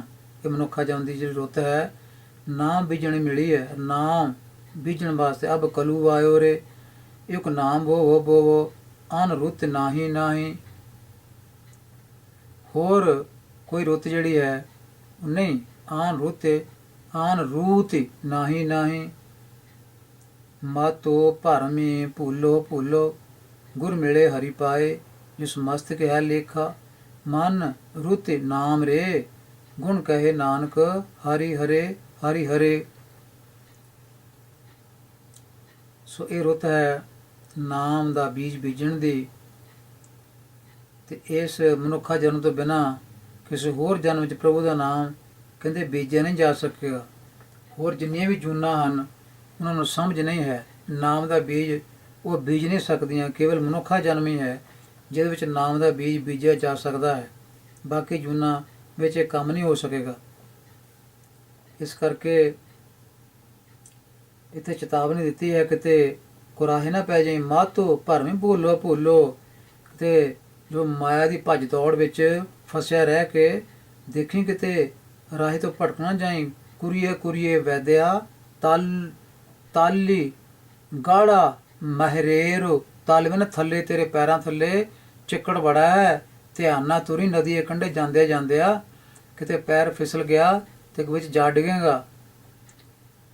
ਵੇਖੇ ਛਿੱਟੜ ਥੀਮ ਦੋ ਜਾਮ ਖਿਸੰਦੋ ਪੇਰ, ਸੋ ਕੁਰੀਏ ਕੁਰੀਏ ਵੈਦਿਆ। ਉੱਥੇ ਇਹੀ ਗੱਲ ਹੈ ਵੀ ਕਿਤੇ ਕੁਰਾਹੇ ਨਾ ਪੈ ਜਾਏ ਤੇ ਇਹ ਨਾ ਬੀਜਣ ਦਾ ਸਮਾਂ ਹੈ। ਇਸ ਸਮੇਂ ਨੂੰ ਗੁਰੂ ਨਾਲ ਮਿਲ ਕੇ, ਗੁਰੂ ਦੀ ਸ਼ਰਨ ਚ ਪੈ ਕੇ ਹੀ ਸਫਲ ਕੀਤਾ ਜਾ ਸਕਦਾ ਹੈ। ਗੁਰ ਮਿਲੇ ਹਰੀ ਪਾਏ, ਹਰੀ ਦੀ ਪ੍ਰਾਪਤੀ ਗੁਰੂ ਮਿਲਣ ਨਾਲ ਹੀ ਹੁੰਦੀ ਹੈ। ਤੇ ਫਿਰ ਜਿਹਦੇ ਮੱਥੇ ਤੇ ਭਾਗ ਵੀ ਲਿਖਿਆ ਹੁੰਦਾ ਹੈ, ਲੇਖ ਉਗੜਦਾ ਹੈ, ਉਹ ਪ੍ਰਭੂ ਦੇ ਗੁਣ ਉਚਾਰਦਾ ਹੈ। ਜਿਸ ਮਸਤਕ ਹੈ ਲੇਖਾ, ਲਿਖਣ ਲੇਖ, ਸੁਮਨ ਰੁੱਤੀ ਨਾਮ ਰੇ, ਨਾਮ ਦੀ ਰੁੱਤ ਹੈ। ਗੁਣ ਕਹੇ ਨਾਨਕ ਹਰੀ ਹਰੇ, ਹਰੀ ਹਰੇ। ਤੇ ਇਸ ਤਰ੍ਹਾਂ ਉਹੀ ਮਨੁੱਖ ਪ੍ਰਭੂ ਦੇ ਗੁਣ ਉਚਾਰਦਾ ਹੈ ਜਿਹਦੇ ਮੱਥੇ ਉੱਤੇ ਲੇਖ ਵੀ ਉਗੜ ਆਉਂਦਾ ਹੈ। ਮਨ ਰੁੱਤ ਨਾਮ ਰੇ, ਗੁਣ ਕਹੇ ਨਾਨਕ ਹਰੀ ਹਰੇ, ਹਰੀ ਹਰੇ। ਇੱਕ ਓੰਕਾਰੂ ਸਤਿ ਗੁਰ ਪ੍ਰਸਾਦਿ ਬਸੰਤੋ, ਮਹਲਾ ਪੰਜਵਾਂ, ਕਰ ਦੂਜਾ ਹਿੰਡੋਲ। ਹੋਇ ਇਕੱਤਰੋ ਮਿਲੋ ਮੇਰੇ ਭਾਈ, ਦੁਵਿਧਾ ਦੂਰੀ ਕਰੋ ਲਿਵ ਲਾਈ। ਹਰਿ ਨਾਮੈ ਕੇ ਹੋਵ ਜੋੜੀ, ਗੁਰਮੁਖੀ ਬੈਸੋ ਸਫਾ ਬਿਛਾਏ। ਗੁਰਮੁਖੀ, ਗੁਰੂ ਵੱਲ ਨੂੰ ਮੂੰਹ ਕਰ ਲਓ, ਗੁਰੂ ਦੀ ਸ਼ਰਨ ਪੈ ਕੇ ਇਹ ਕੰਮ ਕਰੋ, ਸਫਾ ਵਿਛਾ ਕੇ ਬੈਠੋ। ਦੁਬਿਧਾ ਦੂਰ ਕਰਨ ਵਾਸਤੇ ਇੱਥੇ ਬੜਾ ਵਧੀਆ ਸੁਝਾਅ ਦਿੱਤਾ ਹੈ ਸਤਿਗੁਰੂ ਪਾਤਸ਼ਾਹ ਜੀ ਨੇ। ਕਹਿੰਦੇ ਸਾਧ ਸੰਗਤ 'ਚ ਬੈਠਿਆ ਕਰੋ, ਹੋਏ ਇਕੱਤਰ ਮਿਲੋ ਮੇਰੇ ਭਾਈ, ਇਕੱਤਰ ਹੋ ਕੇ ਬੈਠਿਆ ਕਰੋ, ਸਾਧ ਸੰਗਤ 'ਚ ਜੁੜਿਆ ਕਰੋ। ਤੇ ਉੱਥੇ ਫਿਰ ਬੈਠ ਕੇ ਮਨ ਵਿੱਚੋਂ ਦੁਬਿਧਾ ਮੈਨੇ ਮੇਰ ਤੇਰ, ਉੱਚੇ ਨੀਵੇਂ ਦਾ ਖਿਆਲ, ਇਹ ਦੂਰ ਕਰਿਆ ਕਰੋ। ਇਹ ਐਸੇ ਭੈੜੇ ਖਿਆਲ ਜਿਹੜੇ ਹਨ ਬੰਦੇ ਨੂੰ ਖਰਾਬ ਕਰਦੇ ਹਨ, ਤੇ ਉੱਥੇ ਬੈਠ ਕੇ ਦੂਰ ਕਰਿਆ ਕਰੋ। ਜੇ ਸਾਧ ਸੰਗਤ ਬੈਠ ਕੇ ਮੇਰ ਤੇਰ ਵੱਧਦੀ ਹੈ ਤੇ ਫਿਰ ਸਾਧ ਸੰਗਤ ਵਿੱਚ ਤੇ ਮਤਲਬ ਤੱਤ ਅਸਲੀਅਤ ਨਹੀਂ ਹੈ, ਉੱਥੇ ਕੋਈ ਸ਼ਬਦ ਵਿਚਾਰ ਨਹੀਂ ਹੈ। ਜੇ ਉੱਥੇ ਬੈਠ ਕੇ ਵੀ ਮੇਰ ਤੇਰ ਵੱਧਦੀ ਹੈ, ਦੁਬਿਧਾ ਵੱਧਦੀ ਹੈ, ਫਿਰ ਇਹਦਾ ਮਤਲਬ ਉੱਥੇ ਸ਼ਬਦ ਵਿਚਾਰ ਕੋਈ ਨਹੀਂ ਹੈ। ਇਨ ਵਿਧੀ ਪਾਸ਼ਾ ਢਾਲੋ ਵੀਰ, ਗੁਰਮੁਖ ਨਾਮ ਜਪੋ ਦਿਨ ਰਾਤੀ, ਅੰਤ ਕਾਲ ਨਾ ਲਾਗੈ ਪੀਰ ਰਹਾਉ। ਇਨ ਵਿਧੀ ਪਾਸ਼ਾ ਢਾਲੋ ਵੀਰ, ਬੜੇ ਸੋਹਣੇ ਸ਼ਬਦ ਹਨ। ਪਾਸ਼ਾ ਢਾਲੋ, ਪਾਸ਼ਾ ਸੁੱਟੋ। ਤੇ ਬਹੁਤ ਸਾਰੇ ਸੱਜਣ ਇਹ ਪੜ੍ਹਨਗੇ ਪਾਸਾ ਢਾਲੋ ਵੀਰ, ਹੱਦ ਹੋ ਗਈ। ਪਾਸਾ ਗੁਰੂ ਗ੍ਰੰਥ ਸਾਹਿਬ ਵਿੱਚ ਸ਼ਬਦ ਵਰਤਿਆ ਗਿਆ, ਇਹਦਾ ਮਤਲਬ ਹੁੰਦਾ ਕੋਲ, ਨੇੜੇ। ਐਸੀ ਰਹਿਤ ਰਹੋ ਹਰੀ ਪਾਸਾ, ਇੱਦਾਂ ਦੀ ਮੈਂ ਰਹਿਤ ਰਹਾਂ ਕਿ ਮੈਂ ਹਰੀ ਦੇ ਕੋਲ ਰਹਾਂ, ਨਿਕਟ ਰਹਾਂ, ਉਹਦੇ ਲਾਗੇ ਰਹਾਂ, ਉਹਨੂੰ ਯਾਦ ਕਰਦਾ ਰਹਾਂ। ਤੇ ਪਾਸ਼ਾ ਸ਼ਬਦ ਜਿਹੜਾ ਹੈ ਇਹ ਸੰਸਕ੍ਰਿਤ ਭਾਸ਼ਾ ਦਾ ਸ਼ਬਦ ਹੈ। ਇਹਦਾ ਮਤਲਬ ਅੰਗਰੇਜ਼ੀ ਵਿੱਚ ਹੁੰਦਾ ਡਾਈਸ। ਜਿਹੜੀ ਚੈਸ ਦੀ ਖੇਡ ਹੁੰਦੀ ਹੈ ਉਹਦੇ ਵਿੱਚ ਜਿਹੜਾ ਗੀਟਾ ਹੁੰਦਾ ਵੱਡਾ ਛਿੜਕਣਿਆਂ ਵਾਲਾ, ਉਹਨੂੰ ਡਾਈਸ ਕਿਹਾ ਜਾਂਦਾ, ਸੁੱਟਿਆ ਜਾਂਦਾ ਡਾਈਸ। ਬਾਕੀ ਨਰਦਾਂ ਹੁੰਦੀਆਂ ਹਨ, ਉਹ ਡਾਈਸ ਹੁੰਦਾ ਹੈ। ਇੱਥੇ ਡਾਈਸ ਸੁੱਟਣ ਦੀ ਗੱਲ ਹੈ, ਪਾਸ਼ਾ ਢਾਲਣ ਦੀ ਗੱਲ ਹੈ, ਪਾਸ਼ਾ ਸੁੱਟਣ ਦੀ ਗੱਲ ਹੈ। ਤੋ ਇਸ ਤਰ੍ਹਾਂ ਮੈਨੂੰ ਗੱਲ ਚਿੱਤੇ ਆਉਂਦੀ ਹੈ। ਦਾਸ ਇਸ ਤਰ੍ਹਾਂ ਸੇਵਾ ਕਰਦਾ ਸੀ ਕਿਤੇ, ਤਾਂ ਉੱਥੇ ਰਾਗੀ ਜਥਾ ਇੱਕ ਆਇਆ ਕੀਰਤਨ ਕਰਨ ਵਾਸਤੇ। ਕਿਸੇ ਦੇ ਘਰ ਦੀ ਗੱਲ ਹੈ ਤੇ ਦਾਸ ਦੀ ਜੁੜੀ ਸੀ ਉੱਥੇ ਪ੍ਰਕਾਸ਼ ਕਰਨ ਦੀ, ਅਰਦਾਸ ਕਰਨ ਦੀ। ਤਾਂ ਉਹਨਾਂ ਨੇ ਆਸਾ ਕੀ ਵਾਰ ਦਾ ਕੀਰਤਨ ਕੀਤਾ ਜਥੇ ਨੇ।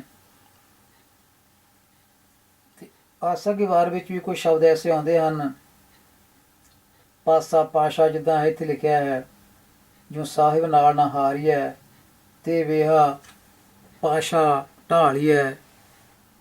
ਤੇ ਦਾਸ ਨੇ ਹੁਕਮਨਾਮਾ ਲੈਣ ਲੱਗਿਆ ਇਹ ਪੌੜੀਆਂ ਜਿਹੜੀਆਂ ਮੈਂ ਉਹ ਪੜ੍ਹ ਕੇ ਉੱਥੇ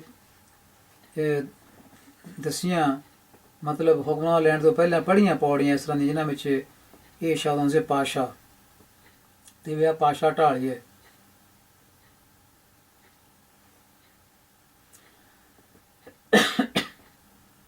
ਤੇ ਬਾਅਦ ਵਿੱਚ ਸਮਾਪਤ ਹੋ ਗਿਆ ਪ੍ਰੋਗਰਾਮ। ਤੇ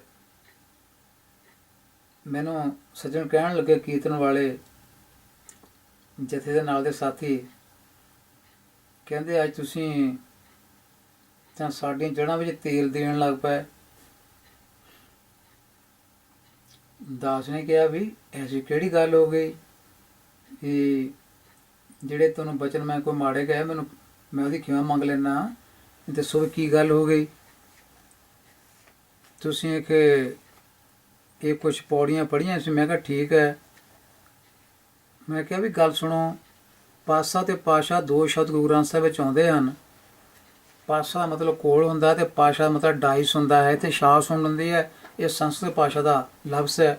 ਕਹਿੰਦੇ ਅਸੀਂ ਤਾਂ ਕਦੇ ਸੁਣਿਆ ਹੀ ਨਹੀਂ, ਅਸੀਂ ਤਾਂ ਕਦੀ ਇਹ ਪੜ੍ਹਿਆ ਹੀ ਨਹੀਂ। ਦੱਸ ਕਿ ਇਹ ਵੱਖਰੀ ਗੱਲ ਹੈ ਕਿ ਨਹੀਂ ਸੁਣਿਆ ਜਾਂ ਪੜ੍ਹਿਆ, ਪਰ ਮਹਾਨ ਕੁਛ ਪੜ੍ਹ ਕੇ ਦੇਖ ਲਓ, ਦੇਖੋ ਉਹਦੇ ਵਿੱਚੋਂ ਪਤਾ ਲੱਗ ਜਾਏਗਾ ਕਿ ਪਾਸ਼ਾ ਹੁੰਦਾ ਹੈ।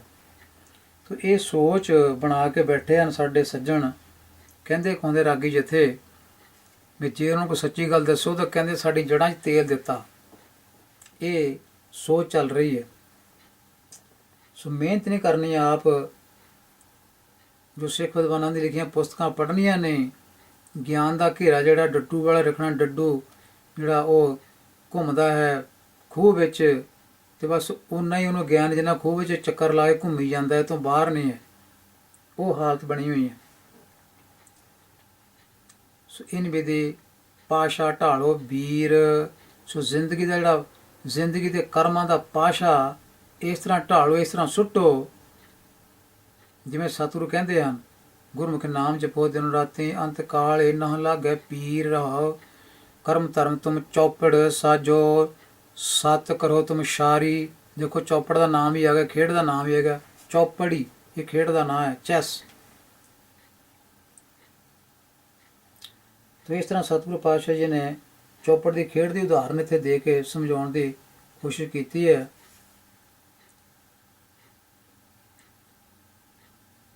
ਇਹ ਕਰਮ ਧਰਮ ਤੋਂ ਭਾਵ ਹੈ ਜਿਹੜੇ ਨੇਕ ਕੰਮ ਹਨ, ਧਰਮ ਦੇ ਨੇਕ ਕੰਮ ਹਨ, ਉਹਨਾਂ ਨੂੰ ਚੌਪੜ ਦੀ ਖੇਡ ਬਣਾਓ। ਸਮਝੋ ਤੁਸੀਂ ਚੈਸ ਦੀ ਖੇਡ ਖੇਡ ਰਹੇ ਹੋ। ਚੌਪੜ ਸਾਜੋ, ਸਤ ਕਰੋ ਤੁਮ ਸ਼ਾਰੀ। ਤੇ ਜਿਹੜੇ ਉੱਚਾ ਚਰਨ ਹੈ, ਸਤ ਉੱਚਾ ਚਰਨ ਹੈ, ਇਹਨੂੰ ਤੁਸੀਂ ਉੱਚਾ ਜੀਵਨ ਹੈ, ਇਹਨੂੰ ਬਣਾਓ ਤੁਸੀਂ ਨਰਦਾਂ, ਇਹਨੂੰ ਨਰਦ ਬਣਾ ਲਓ। ਸ਼ਾਰੀ ਮਤਲਬ ਨਰਦ। ਇੱਕ ਸਾਰੀ ਹੁੰਦਾ, ਇੱਕ ਸ਼ਾਰੀ ਹੁੰਦਾ। ਤੇ ਸ਼ਾਰੀ ਸ਼ਬਦ ਵੀ ਸੰਸਕ੍ਰਿਤ ਭਾਸ਼ਾ ਦਾ ਹੈ, ਭਾਸ਼ਾ ਵੀ ਸੰਸਕ੍ਰਿਤ ਭਾਸ਼ਾ ਸ਼ਬਦ ਹੈ। ਸ਼ਾਰੀ ਮਤਲਬ ਨਰਦ ਹੁੰਦਾ। ਪੌਨ ਇਹਨੂੰ ਕਿਹਾ ਜਾਂਦਾ ਹੈ। ਉਹ ਡਾਈਸ ਹੈ ਤੇ ਪੌਨ, ਤੇ ਉਹ ਪਾਸ਼ਾ ਹੈ ਤੇ ਉਹ ਸ਼ਾਰੀ ਹੈ। ਸਾਰਿਆਂ ਨੂੰ ਸਿਆਰੀ ਵੀ ਕਈ ਵਾਰੀ ਹੁੰਦੀ ਹੈ, ਸ਼ਾਰੀ ਇੱਥੇ ਪਿਆਰੀ ਹੈ, ਸ਼ਾਰੀ ਨਰਦ। ਸ਼ਾਰ ਸੁਣਦਾ ਮਾਨ ਕੁਛ ਪੜ੍ਹ ਲਓ, ਦੇਖ ਲਓ, ਜੇ ਕਿਸੇ ਨੂੰ ਸ਼ੱਕ ਹੋਵੇ ਵੀ ਅਸੀਂ ਤੈਨੂੰ ਸਾਰੀ ਪੜ੍ਹਦੇ ਰਹੇ ਹਾਂ, ਠੀਕ ਹੈ, ਜਿੰਨਾ ਚਿਰ ਨਹੀਂ ਪਤਾ ਪੜ੍ਹਦੇ ਰਹੇ ਹਾਂ, ਪਤਾ ਲੱਗ ਗਿਆ ਤੇ ਬਦਲਣ ਦੀ ਕੋਸ਼ਿਸ਼ ਕਰੋ, ਮਾਨ ਕੁਛ ਪੜ੍ਹ ਲਓ। ਉੱਥੇ ਲਿਖਿਆ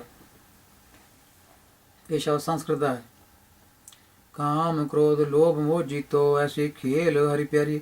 ਸੋ ਇੱਦਾਂ ਦੀ ਖੇਡ ਖੇਡੋ, ਚੌਪੜ ਦੀ ਖੇਡ ਜਿਹੜੀ ਹੈ ਇੱਦਾਂ ਖੇਡੋ, ਦੱਸਣ ਦੀ ਕੋਸ਼ਿਸ਼ ਕੀਤੀ ਇੱਥੇ। ਉੱਠੇ ਇਸ਼ਨਾਨ ਕਰੋ ਪ੍ਰਭਾਤੇ, ਸੋਏ ਹਰੀ ਆਰਾਧੇ, ਬਿਖੜੇ ਦਾਉ ਲੰਘਾਵੇ ਮੇਰਾ ਸਤਿਗੁਰੂ, ਸੁਖ ਸਾਜ ਛੇਤੀ ਕਰ ਜਾਤੇ। ਸਤਿਗੁਰੂ ਪਾਤਸ਼ਾਹ ਨੇ ਕਿਹਾ ਅੰਮ੍ਰਿਤ ਵੇਲੇ ਉੱਠੋ ਤੇ ਕੀ ਕਰਿਆ ਕਰੋ, ਨਾਮ ਜਲ ਵਿੱਚ ਚੁੱਭੀ ਲਾਇਆ ਕਰੋ। ਉੱਠ ਇਸ਼ਨਾਨ ਕਰੋ ਪ੍ਰਭਾਤੇ, ਸੋਏ ਹਰੀ ਆਰਾਧੇ।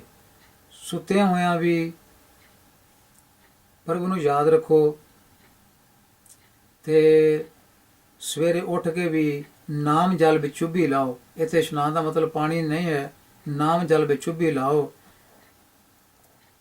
ਉਂਝ ਸਰੀਰ ਨੂੰ ਸਾਫ਼ ਕਰਨਾ, ਪਾਣੀ ਨਾਲ ਧੋਣਾ, ਨਹਾਉਣਾ, ਇਹ ਨੋਰਮਲ ਕਿਰਿਆ ਹੈ। ਇਹਦੇ ਵਿੱਚ ਦੱਸਣ ਦੀ ਲੋੜ ਨਹੀਂ ਸਤਿਗੁਰੂ ਜੀ ਨੂੰ ਵੀ ਇੱਦਾਂ ਕਰੋ। ਇੱਥੇ ਨਾਮ ਜਲ ਦੇ ਵਾਸਤੇ ਉਹ ਸੰਕੇਤ ਕਰਦੇ ਹਨ। ਸੁੱਤਿਆਂ ਹੋਇਆਂ ਵੀ, ਕਿਉਂਕਿ ਨਾਲ ਲਿਖਿਆ ਸੋਏ ਹਰੀ ਰੱਧ, ਸੁੱਤਿਆਂ ਹੋਇਆਂ ਵੀ ਤੇ ਉੱਠ ਕੇ ਵੀ ਨਾਮ ਜਲ ਵਿੱਚ ਹੀ ਇਸ਼ਨਾਨ ਕਰੋ। ਵਿਖੜੇ ਤਾਵ ਲੰਘਾਵੇ ਮੇਰਾ, ਸਤਿਗੁਰੂ ਸੁਖ ਸਾਜ ਛੇਤੀ ਕਰ ਜਾਤੇ। ਆਪੇ ਹਰੀ ਆਪੇ ਖੇਲੇ, ਆਪੇ ਦੇਖੇ ਹਰੀ ਆਪੇ ਰਚਨ ਰਚਾਇਆ। ਜਨ ਨਾਨਕ ਗੁਰਮੁਖੀ ਜੋ ਨਾਰੂ ਖੇਲੇ, ਸੋ ਜਿਣ ਬਾਜ਼ੀ ਕਰ ਆਇਆ। ਉਹੀ ਚੌਪੜ ਦੀ ਖੇਡ ਨੂੰ ਜਿੱਤ ਸਕਦਾ ਹੈ, ਜਿਵੇਂ ਇੱਥੇ ਦੱਸਿਆ ਗਿਆ ਹੈ। ਬਸੰਤੋ ਮਹਲਾ ਪੰਜਵਾਂ। ਹਿੰਡੋਲ ਤੇਰੀ ਕੁਦਰਤੇ ਤੂੰ ਹੈ ਜਾਣੇ, ਔਰ ਨਾ ਦੂਜਾ ਜਾਣੇ। ਜਿਸ ਨੂੰ ਕਿਰਪਾ ਕਰੇ ਮੇਰੇ ਪਿਆਰੇ, ਸੋਈ ਹੋਇਆ ਪਛਾਣੈ। ਤੇਰਿਆਂ ਭਗਤਾਂ ਕੋ ਬਲਿਹਾਰਾ।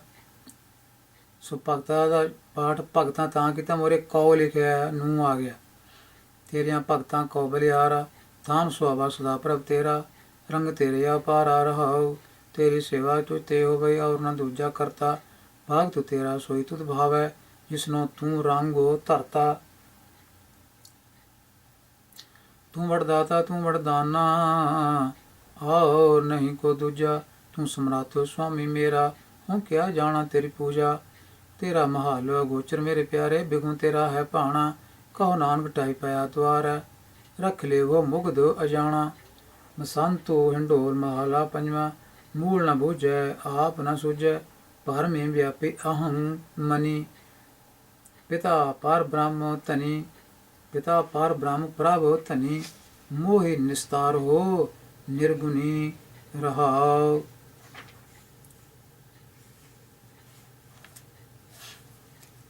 ਅਹੰ ਮਨੀ, ਇੱਥੇ ਸ਼ਬਦ ਜੋ ਪਰਿਸ਼ਦ ਕੀਤਾ ਗਿਆ ਹੈ,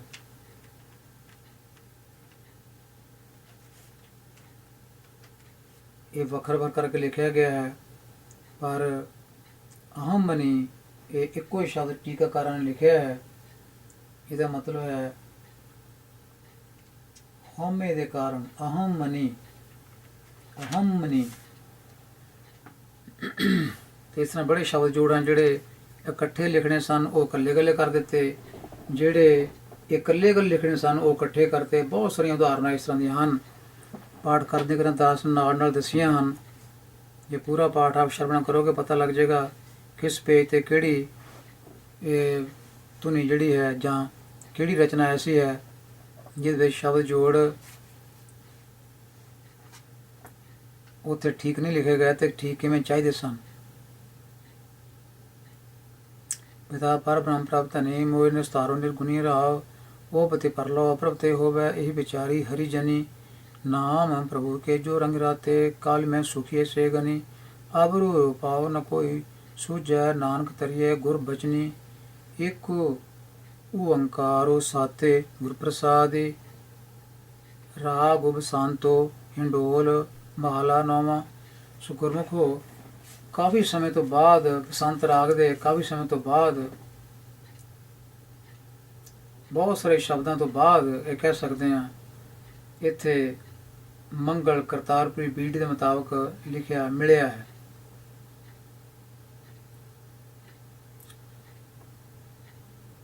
ਕਿਉਂਕਿ ਇਹ ਪਹਿਲਾਂ ਲਿਖਿਆ ਗਿਆ ਹੈ, ਉਸ ਤੋਂ ਬਾਅਦ ਬਾਣੀ ਦਾ ਸਿਰਲੇਖ ਲਿਖਿਆ ਗਿਆ, ਫਿਰ ਸਿਰਲੇਖ ਨਾਲ ਸੰਬੰਧਿਤ ਅਟੈਚਡ ਬਾਣੀ ਲਿਖੀ ਗਈ। ਨਾਲ ਇਹ ਪ੍ਰੋਪਰ ਤਰੀਕਾ ਕਰਤਾਰਪੁਰੀ ਬੀੜ ਵਿੱਚ ਮੰਗਲ ਲਿਖਣ ਦਾ ਜਿਹੜਾ ਪੰਜਵੇਂ ਗੁਰੂ ਜੀ ਨੇ ਨਿਰਧਾਰਿਤ ਕੀਤਾ ਸੀ।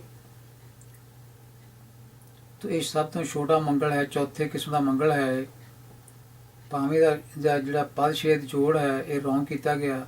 ਸਤਿਗੁਰ ਸ਼ਬਦ ਇਕੱਠਾ ਨਹੀਂ ਸੀ ਚਾਹੀਦਾ, ਗੁਰ ਦੇ ਨਾਲ ਪ੍ਰਸਾਦ ਹੀ ਚਾਹੀਦਾ ਸੀ। ਸਤ ਜਿਹੜਾ ਇੱਕ ਓਂਕਾਰ ਵੱਲ ਨੂੰ ਚਾਹੀਦਾ ਸੀ, ਜਿਵੇਂ ਬਾਕੀ ਤਿੰਨ ਮੰਗਲਾਂ ਵਿੱਚ ਗੁਰੂ ਪ੍ਰਸਾਦ ਦੀ ਖੀਰ 'ਚ ਆਉਂਦਾ ਹੈ, ਇੱਥੇ ਵੀ ਇੱਦਾਂ ਹੀ ਆਉਂਦਾ ਹੈ। ਇਹ ਪਾਤਸ਼ਾਹ ਦੀ ਗਲਤੀ ਹੈ। ਇਹ ਮੰਗਲ ਸਭ ਤੋਂ ਛੋਟਾ ਹੈ, ਜਿਹੜਾ 524 ਵਾਰ ਸਾਰੇ ਗੁਰੂ ਗ੍ਰੰਥ ਸਾਹਿਬ 'ਚ ਵਰਤਿਆ ਗਿਆ ਹੈ। 524 ਵਾਰੀ ਜੋ ਮੰਗਲ ਵਰਤੇ, ਇਹਦੇ ਵਿੱਚੋਂ ਇਹ ਕੇਵਲ 53 ਵਾਰੀ ਕਰਤਾਰਪੁਰੀ ਬੀੜ ਦੀ ਲਿਖਾਈ ਮੁਤਾਬਕ ਹੈ ਤੇ 471 ਵਾਰੀ ਕਰਤਾਰਪੁਰੀ ਬੀੜ ਦੀ ਲਿਖਾਈ ਮੁਤਾਬਕ ਨਹੀਂ ਹੈ। ਇਹ ਜਿਹੜਾ ਮੰਗਲ ਇੱਥੇ ਲਿਖਿਆ ਹੈ ਇਹ ਉਹਨਾਂ 53 ਮੰਗਲਾਂ ਵਿੱਚੋਂ ਹੈ ਜਿਹੜੇ ਸਭ ਤੋਂ ਛੋਟੀ ਕਿਸਮ ਦੇ ਮੰਗਲ ਹਨ, ਅਤੇ ਸਾਰੇ ਮੰਗਲ 72 ਹਨ ਜਿਹੜੇ ਇਸ ਤਰਤੀਬ ਨਾਲ ਲਿਖੇ ਗਏ ਹਨ। ਛੋਟੇ ਵੱਡੇ ਰਲਾ ਕੇ ਕੁੱਲ 72 ਮੰਗਲ ਕਰਤਾਰਪੁਰੀ ਬੀੜ ਮੁਤਾਬਕ ਲਿਖੇ ਗਏ ਹਨ। ਜਿਵੇਂ ਇੱਥੇ ਮੰਗਲ ਪਹਿਲਾਂ ਲਿਖਿਆ ਗਿਆ ਹੈ ਜਾਂ ਜਪਜੀ ਵਿੱਚ ਪਹਿਲਾਂ ਲਿਖਿਆ ਗਿਆ ਹੈ, ਉਹ ਕਰਤਾਰਪੁਰੀ ਬੀੜ ਦੀ ਲਿਖਾਈ ਮੁਤਾਬਕ ਹੈ। ਸਾਧੋ ਏਵ ਤਾਨੋ ਮਿਥਿਆ ਜਾਨੋ या भीतरी जो राम वस्तु है साचो ताय पछानो रहा ਇਹ ਜਗ ਹੈ ਸੰਪਤੀ ਸੁਪਨੇ ਕੀ ਦੇਖਾਂ ਐਡਾਨੋ ਸੰਗੇ ਤਿਹਾਰੇ ਕਛੁ ਨ ਚਾਲੈ ਤਾਹਿ ਕਹਾਂ ਲਪਟਾਨੋ। ਐਡਾਨੋ ਦਾ ਮਤਲਬ ਹੈ ਆਕੜ ਕਰਨੀ। ਐਡਾਨੋ ਇਹੋ ਜਗ ਹੈ ਸੰਪਤੀ ਸੁਪਨੇ ਕੀ। ਇਹ ਤਾਂ ਧਨ ਦੌਲਤ ਸੁਪਨੇ ਦੀ ਤਰ੍ਹਾਂ ਹੈ। ਕੀ ਸੁਪਨੇ ਕੀ ਦੇਖ ਕਹਾਂ ਐਡਾਨੋ, ਇਹਨੂੰ ਦੇਖ ਕੇ ਕੀ ਆਕੜ ਕਰਦਾ ਪਿਆ ਹੈ, ਕੀ ਹੰਕਾਰ ਕਰਦਾ ਪਿਆ ਹੈ।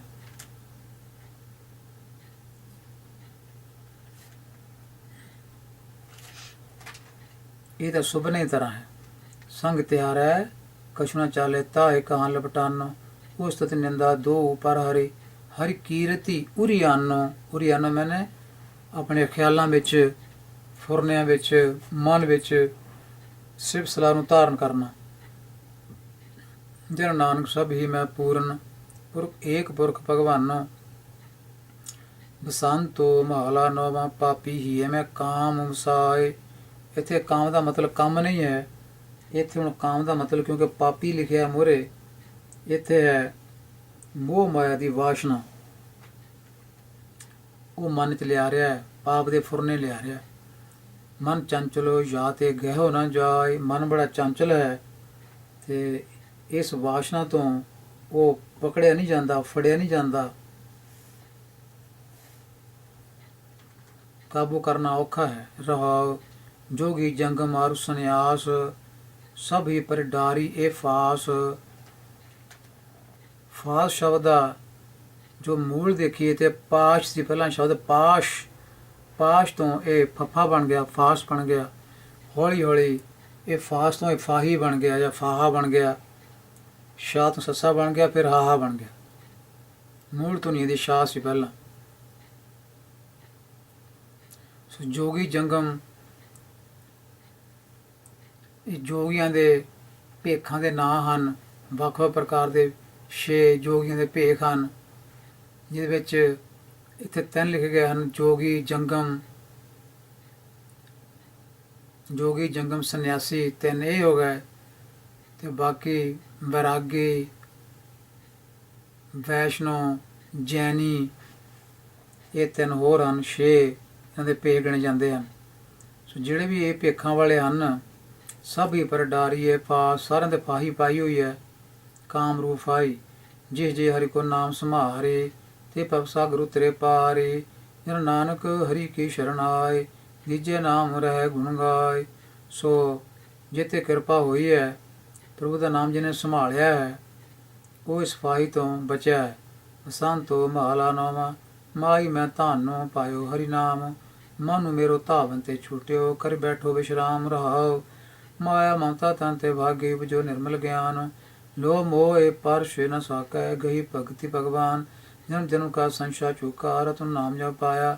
ਤ੍ਰਿਸ਼ਨਾ ਸਕਲ ਬਿਨਾਸ਼ੀ ਮਨ ਤੇ ਨਿਜ ਸੁਖ ਮਾਹਿ ਸਮਾਇਆ। ਜਾ ਕੋ ਹੋਤ ਦਇਆਲ ਕਿਰਪਾ ਨਿਧि ਸੋ ਗੋਬਿੰਦ ਗੁਣ ਗਾਵੈ। ਕਉ ਨਾਨਕ ਇਹ ਵਿਧि ਕੀ ਸੰਪੈ ਕੋ ਗੁਰਮੁਖੇ ਪਾਵੈ। ਗੁਰਮੁਖੀ ਸ਼ਬਦ ਜਿਹੜਾ ਹੈ ਗੁਰੂ ਦੀ ਸ਼ਰਨ ਪੈਣਾ, ਗੁਰੂ ਵੱਲ ਮੁਖੜਾ ਕਰਨਾ, ਮੂੰਹ ਕਰਨਾ। ਤੇ ਕੋਈ ਵਿਰਲਾ ਮਨੁੱਖ ਜਿਹੜਾ ਇਸ ਕਿਸਮ ਦਾ ਧਨ ਹੈ, ਉਹ ਗੁਰੂ ਦੇ ਸਨਮੁਖ ਹੋ ਕੇ ਪ੍ਰਾਪਤ ਕਰਦਾ ਹੈ।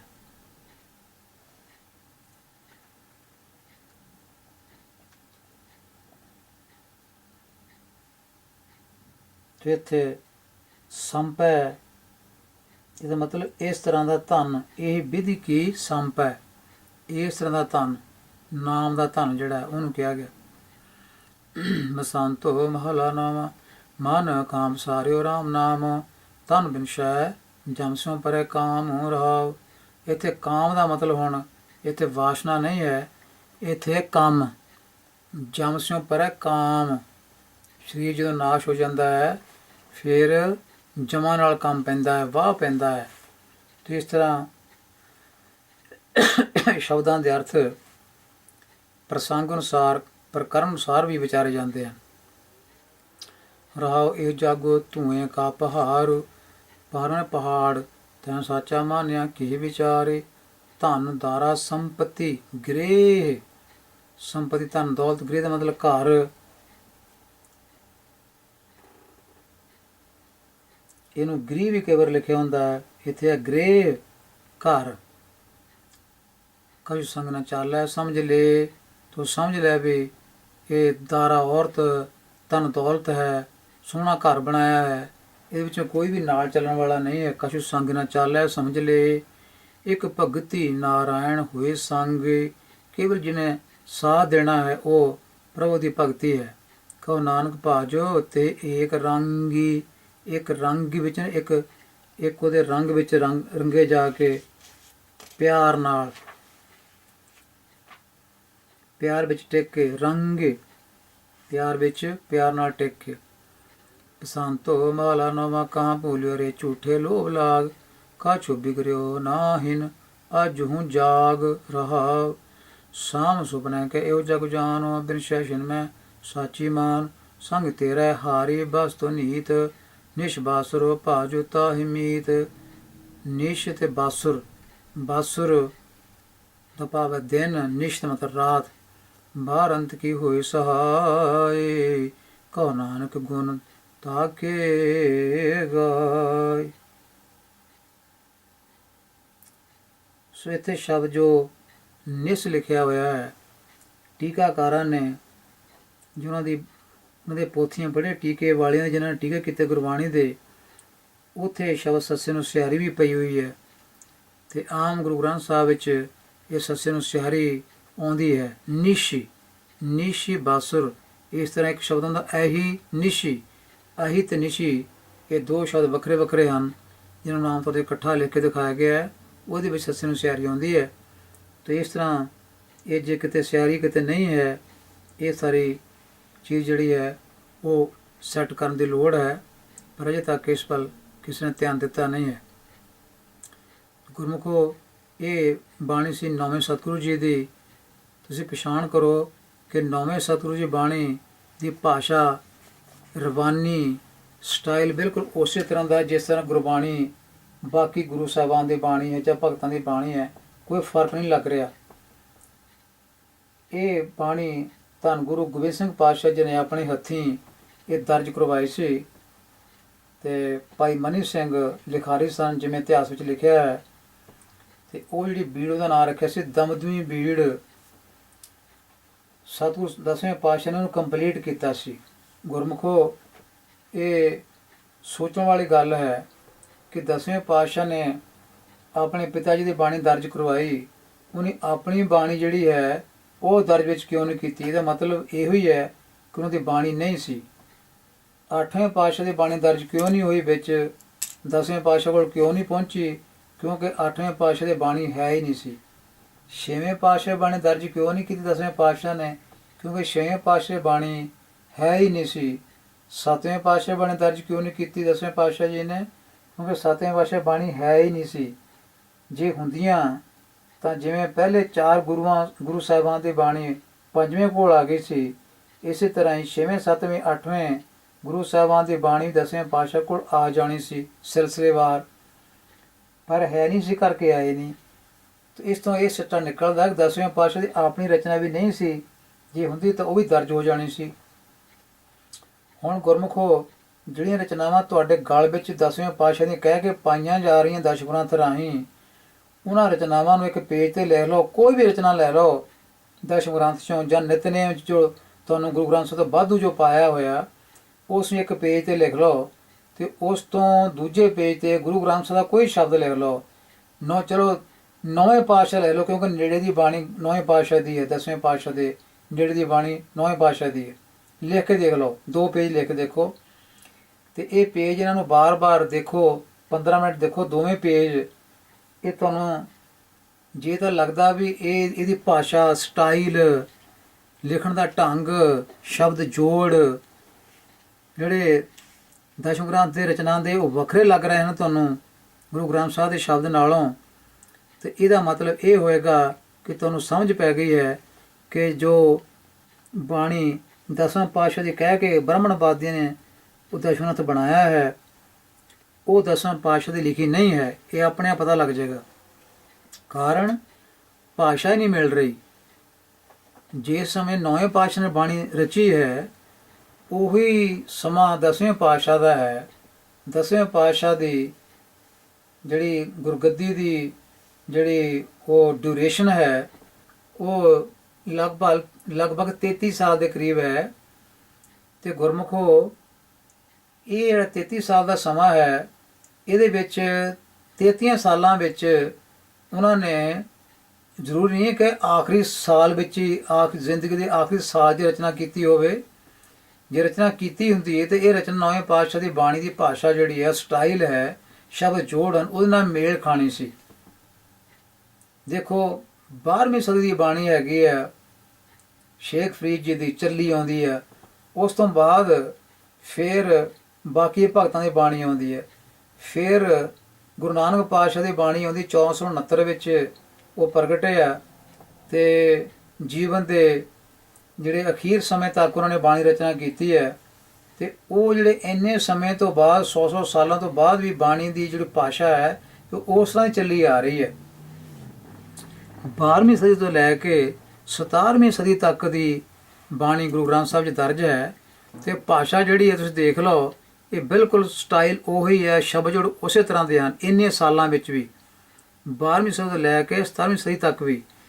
ਤੇ 10ਵੇਂ ਪਾਤਸ਼ਾਹ ਰਚਨਾ ਜਿਹੜੀ ਕਹੀ ਜਾਂਦੀ ਹੈ ਵੀ ਇਹ 10ਵੇਂ ਪਾਤਸ਼ਾਹ ਦੀ ਰਚਨਾ ਹੈ, ਬ੍ਰਾਹਮਣਵਾਦੀਆਂ ਨੇ ਮਹੱਲਾ ਪਾਤਸ਼ਾਹ 10ਵੀਂ ਲਿਖ ਕੇ ਉੱਤੇ ਧੋਖਾ ਕੀਤਾ ਹੈ। ਤੇ ਉਹ ਰਚਨਾ ਜਿਹੜੀ ਹੈ 9ਵੇਂ ਪਾਤਸ਼ਾਹ ਜੋਤੀ ਜੋਤ ਸਮਾਉਣ ਤੋਂ ਬਾਅਦ ਕੇਵਲ 33 ਸਾਲਾਂ ਦਾ ਸਮਾਂ ਜਿਹੜਾ ਹੈ, ਜਿਹੜਾ ਗੁਰਗੱਦੀ ਦਾ ਸਮਾਂ ਮਿਲਿਆ, ਕਿਉਂਕਿ ਗੁਰਗੱਦੀ ਵੇਲੇ ਹੀ ਬਾਣੀ ਲਿਖੀ ਜਾ ਸਕਦੀ ਹੈ।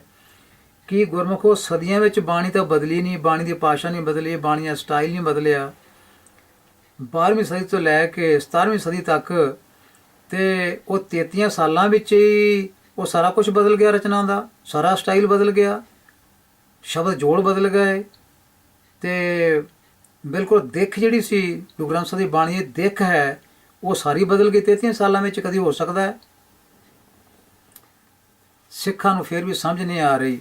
ਫਿਰ ਵੀ ਸਿੱਖਾਂ ਨੇ ਰਚਨਾਵਾਂ ਜਿਹੜੀਆਂ ਉਹਨਾਂ ਨੂੰ 10ਵੇਂ ਪਾਤਸ਼ਾਹ ਦੀਆਂ ਮੰਨ ਕੇ ਆਪਣੇ ਮਨ ਨੂੰ ਸਮਝਾ ਲਿਆ ਹੈ, ਬੈਠੇ ਹਨ ਸਮਝਾ ਕੇ। ਬਿਲਕੁਲ ਗਲਤ ਹੈ।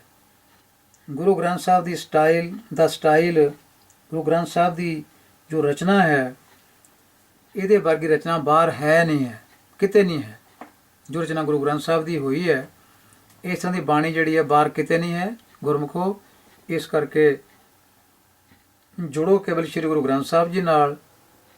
ਇਹ ਗੁਰੂ ਹੈ, 10ਵੇਂ ਪਾਤਸ਼ਾਹ ਨੇ ਆਪਣੇ ਹੱਥੀਂ ਥਾਪਿਆ ਹੈ, 10ਵੇਂ ਪਾਤਸ਼ਾਹ ਨੇ ਆਪਣੇ ਹੱਥੀਂ ਕੰਪਲੀਟ ਕੀਤਾ ਹੈ। ਇਹ 'ਚ ਕੋਈ ਸ਼ੱਕ ਨਹੀਂ ਰਹਿ ਜਾਂਦੀ ਕਿ 10ਵੇਂ ਪਾਤਸ਼ਾਹ ਜਿਹੜੀ ਹੈ ਉਹਨਾਂ ਦੀ ਬਾਣੀ ਕਿਤੇ ਬਾਹਰ ਰਹਿ ਗਈ। ਕੋਈ ਸ਼ੱਕ ਨਹੀਂ ਰਹਿ ਜਾਂਦੀ ਕਿ ਉਹਨੂੰ ਬਾਹਰ ਛੱਡ ਗਏ, ਕਿਤੇ ਲਿਖੇ ਨਹੀਂ ਗਏ, ਵਿੱਚ ਖਿਲਾਰ ਕੇ ਚਲੇ ਗਏ।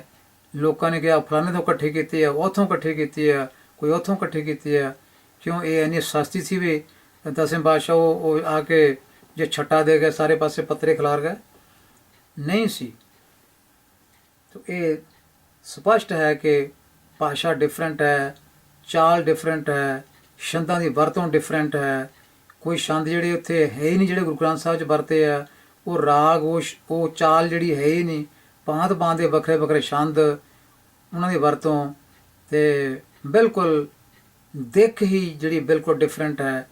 ਇੰਨੇ 33 ਸਾਲਾਂ ਸਮੇਂ ਵਿੱਚ ਸਾਰਾ ਕੁਝ ਨਹੀਂ ਬਦਲ ਜਾਂਦਾ। ਜਿਹੜਾ 12ਵੀਂ ਸਦੀ ਤੋਂ ਲੈ ਕੇ 17ਵੀਂ ਸਦੀ ਤੱਕ ਨਹੀਂ ਬਦਲਿਆ, ਸਟਾਈਲ ਉੱਦਾਂ ਦਾ ਹੀ ਹੈ, ਬਾਣੀ ਦੇ ਸ਼ਬਦ ਜੁੜ ਉਹੋ ਜਿਹੇ ਹਨ, ਤੇ 33 ਸਾਲਾਂ 'ਚ ਕਿਵੇਂ ਬਦਲ ਗਿਆ ਗੁਰਮੁਖੋ? ਸਮਝੋ, ਸੋਚੋ, ਜੁੜੋ ਕੇਵਲ ਗੁਰੂ ਗ੍ਰੰਥ ਸਾਹਿਬ ਨਾਲ। ਇਹ ਬ੍ਰਾਹਮਣਵਾਦੀ ਚਾਲ ਹੈ, ਤੁਹਾਨੂੰ ਬ੍ਰਾਹਮਣਵਾਦੀ ਜੂਲੇ 'ਚ ਫਸਾਉਣ ਦੀ, ਬ੍ਰਾਹਮਣਵਾਦੀ ਮੱਤ ਵਿੱਚ ਲਿਆਉਣ ਦੀ। ਇਹ ਬਹੁਤ ਡੂੰਘੀ ਤੇ ਲੰਮੀ ਚਾਲ ਸੋਚੀ ਗਈ ਹੈ ਤੇ ਤੁਸੀਂ ਉਹਦੇ ਵਿੱਚ ਫਸਦੇ ਜਾ ਰਹੇ ਹੋ ਚੰਗੀ ਤਰ੍ਹਾਂ। ਜੇ ਨਿਕਲਣਾ ਹੈ ਤਾਂ ਚੇਤੇ ਰੱਖੋ, ਗੁਰੂ ਗ੍ਰੰਥ ਸਾਹਿਬ ਦੀ ਬਾਣੀ, ਚੌਗਿਰਦ ਹਮਾਰੇ ਰਾਮਕਾਰ ਦੁੱਖ ਲੱਗੇ ਨਾ ਭਾਈ। ਇਸ ਰਾਮਕਾਰ ਵਿੱਚ ਆਉਣਾ ਪਏਗਾ।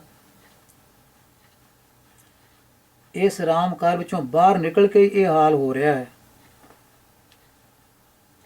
ਗੁਰ ਕਾ ਸ਼ਬਦ ਰਖਵਾਰ ਹੈ, ਚੌਂਕੀ ਚੌਗਿਰਦ ਹਮਾਰਾ।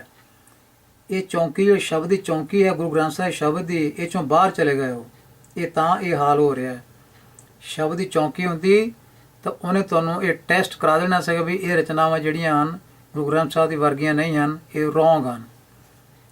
ਅੱਜ ਤੁਹਾਡੀ ਜਿਹੜੀ ਮਾਨਸਿਕਤਾ ਹੈ ਇਹ ਬ੍ਰਾਹਮਣਵਾਦੀ ਟਾਈਪ ਦੀ ਹੋ ਚੁੱਕੀ ਹੈ ਤੇ ਬਹੁਤ ਦੂਰ ਜਾ ਚੁੱਕੀ ਹੈ ਗੁਰਸਿੱਖੀ ਵਿਚਾਰਧਾਰਾ ਤੋਂ।